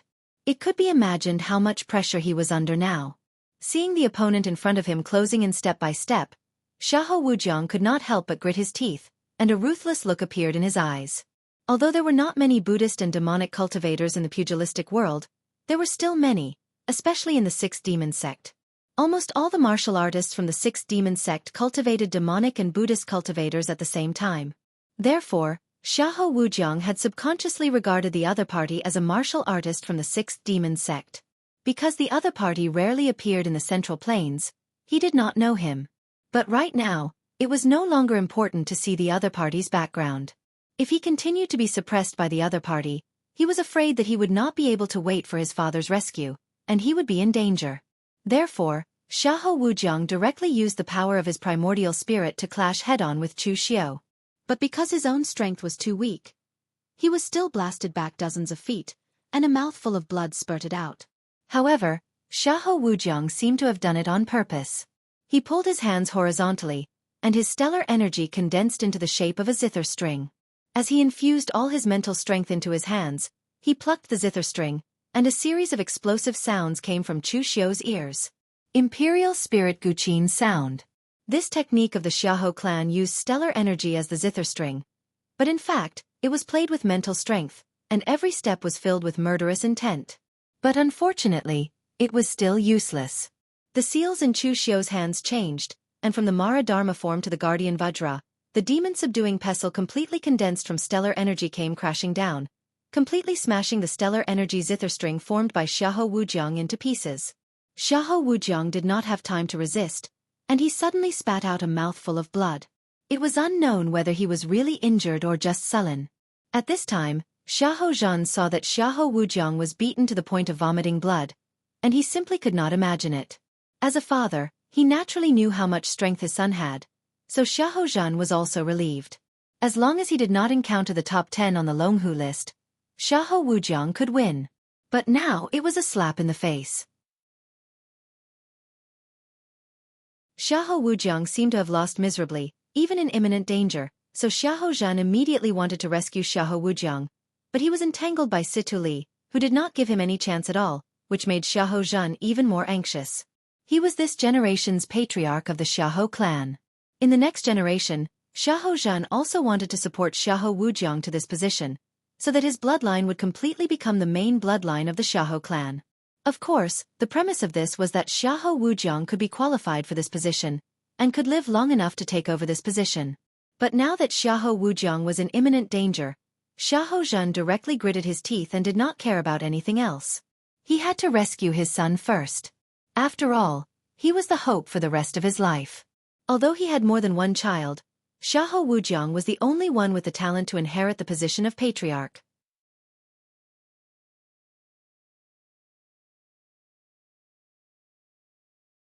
Chapter 403. Xiahou Wujiang was in imminent danger. Xiahou Zhan looked coldly at Situ Li and shouted, "Does your faceless demon sect really want to fight my Xiahou clan to the death?" Situ Li narrowed his eyes and sneered. "It's not that my faceless demon sect wants to fight you, but your Xiahou clan wants to go against my demon Dao. You don't want your son to die? Fine, it's simple. Take your Xiahou clan's people and leave Floating Jade Mountain, and I'll immediately let go. Do you dare?" Xiahou Zhen's face was gloomy and he didn't say anything. Of course he didn't dare. It should be known that this was no longer a dispute between the 5 major sword sects and the demon Dao. The conflict between the two sides was on the surface, and it had developed into a war between the righteous and demonic sections. At this time, the forces participating in the war represented the righteous sections. Only a small number of existences like the World Alliance didn't make a move. Their Xiahou clan had already made a move, but they gave up halfway. What was this? Betraying the righteous sects? Their Xiahou clan's reputation would plummet. The Xiahou clan didn't belong to Xiahou Zhan alone. Therefore, any decision Xiahou Zhan made had to be in line with the Xiahou clan's interests. If Xiahou Zhan dared to escape Floating Jade Mountain with his people in order to save his son, it would affect the Xiahou clan's reputation. When Xiahou Zhan returned to the Xiahou clan, he could forget about being the Xiahou clan's patriarch. A person who disregarded the Xiahou clan's interests for his own selfish desires wasn't fit to be the Xiahou clan's patriarch. But of course, Xiahou Zhan couldn't allow his son to be killed by someone else. At this time, Xiahou Zhan suddenly thought of something and shouted at Xiahou Wujiang, "Run! Escape from Floating Jade Mountain." The Xiahou clan couldn't run, but Xiahou Wujiang could. After all, he was only a junior martial artist and couldn't represent the entire Xiahou clan. If he ran before the battle, Xiahou Wujiang would only lose some reputation at most.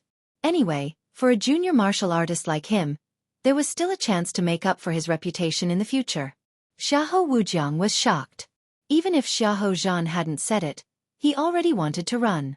The person in front of him had cultivated both strength and mental strength to the extreme, enough to crush Xiahou Wujiang in all aspects. Xiahou Wujiang wasn't an idiot. Going head-on against such an opponent was purely courting death.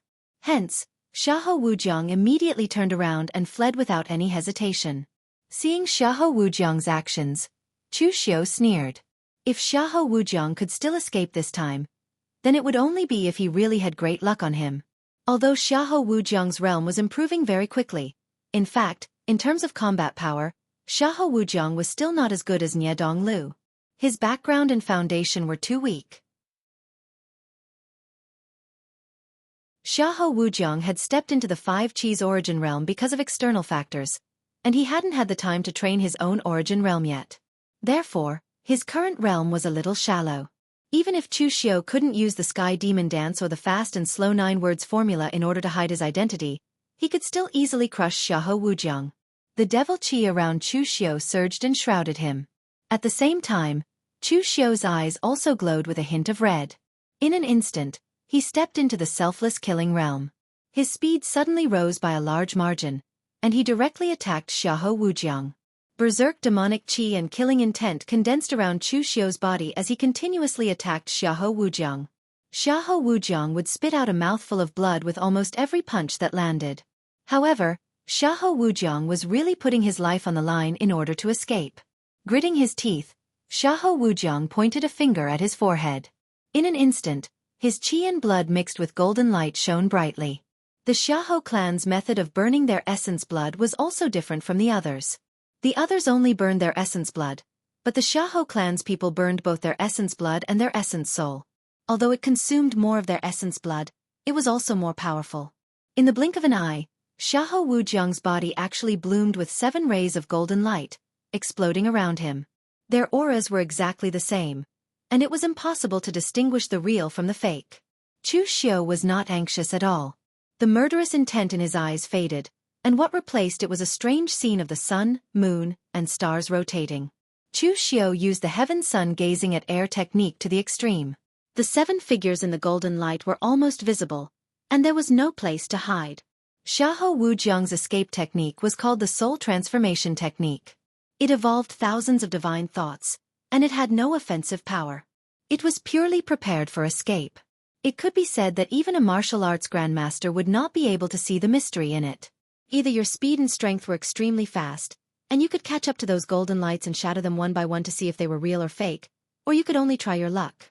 Unfortunately, Xiahou Wujiang had encountered Chu Xiao.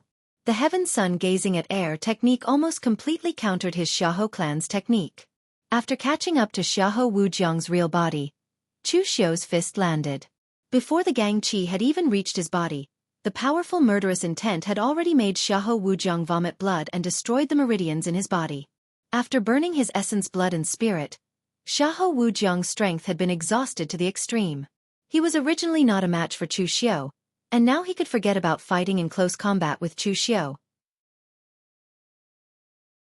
However, Xiahou Wujiang was extremely unwilling. His final position had actually been destroyed by the person in front of him. This was simply impossible. Therefore, in Xiahou Wujiang's view, it could only be said that the person in front of him had better luck and happened to chase after the right person. But if there was a 1 in 7 chance that the other party could guess correctly with good luck, didn't that prove that the heavens wanted Xiahou Wujiang to die today? At this time, when Xiahou Zhan saw that Xiahou Wujiang could not even run away, he showed a competitive look on his face, and he shouted at Situ Li, "Stop! My Xiahou clan is willing to withdraw from this righteous demonic war." Although Xiahou Zhan didn't have only one son, Xiahou Wujiang, Xiahou Zhan had raised Xiahou Wujiang from a young age. If it had been any of his other sons, Xiahou Zhan might have considered whether his identity as the family head or his son was more important. But now it was Xiahou Wujiang, the Xiahou Wujiang whom he had brought with him since he was young. The Xiahou Wujiang whom he had the deepest feelings for. Xiahou Zhan didn't want to weigh the pros and cons anymore. He couldn't just watch his son die here. Even if the Xiahou clan investigated his responsibility afterwards, what could they do? At most, they would just move him to a position where he couldn't get any benefits and not let him continue to be the clan head. And with Xiahou Wujiang's current age and realm, it wouldn't be too difficult for him to become the new clan head in the future. Among the disciples of the same generation, no one could defeat Xiahou Wujiang. Anyway, as long as one was alive, there was always hope. However, Situ Li revealed a nasty smile at this time and said, "You want to withdraw now? Too late." Xiahou Zhan roared angrily, "Your phaseless demon sect is courting death." Situ Li said fearlessly, "In this world, there are many people who want my phaseless demon sect to die. Your Xiahou clan won't make a difference." What Situ Li said was true. Their phaseless demon sect was indeed not afraid of the Xiahou clan. The phaseless demon sect wholeheartedly wanted to rebuild the Kunlun devil cult, which could be said to be standing on the opposite side of the entire pugilistic world. Although everyone in the pugilistic world knew that this was basically impossible.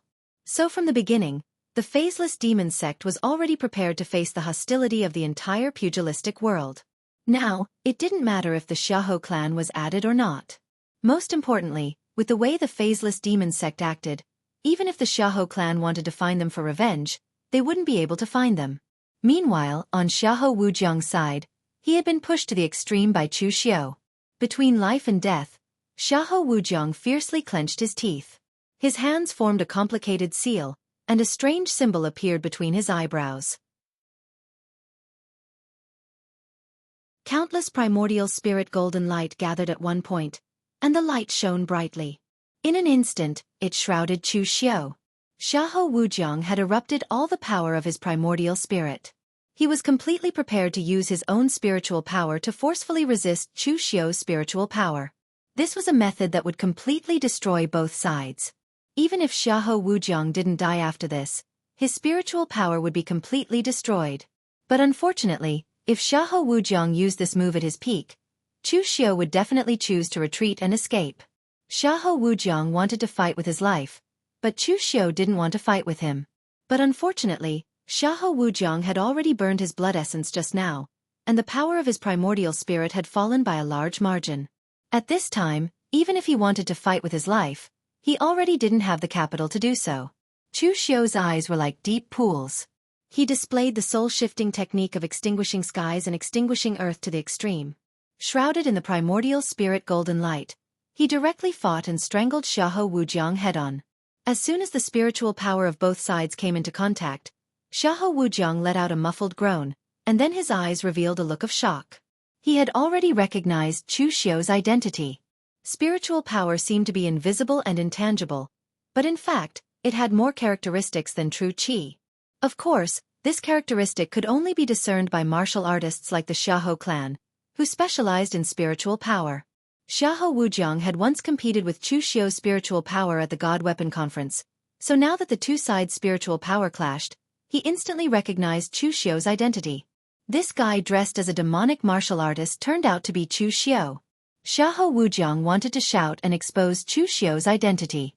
This was a great battle between the righteous and demonic sections. As long as Chu Xiao's identity was exposed, there would be no place for him in the righteous sections.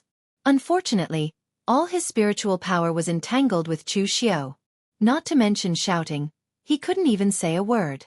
As the darkness in Chu Xiao's eyes became thicker and thicker, the spiritual power brought by the soul-shifting technique of extinguishing skies and extinguishing earth was completely displayed by Chu Xiao to the extreme. A soundless explosion came, and Xiahou Wujiang suddenly let out a muffled groan. His spiritual power was completely strangled, and his entire body was bleeding from all 7 apertures. In an instant, he lost his breath and fell to the ground, but there was still a trace of unwillingness in his eyes. With just one word, he could have ruined Chu Xiao's reputation. You're tuning in to the Xiaofan's Wuxia Tales YouTube channel. Don't forget to subscribe and join us on this journey to catch the most captivating stories.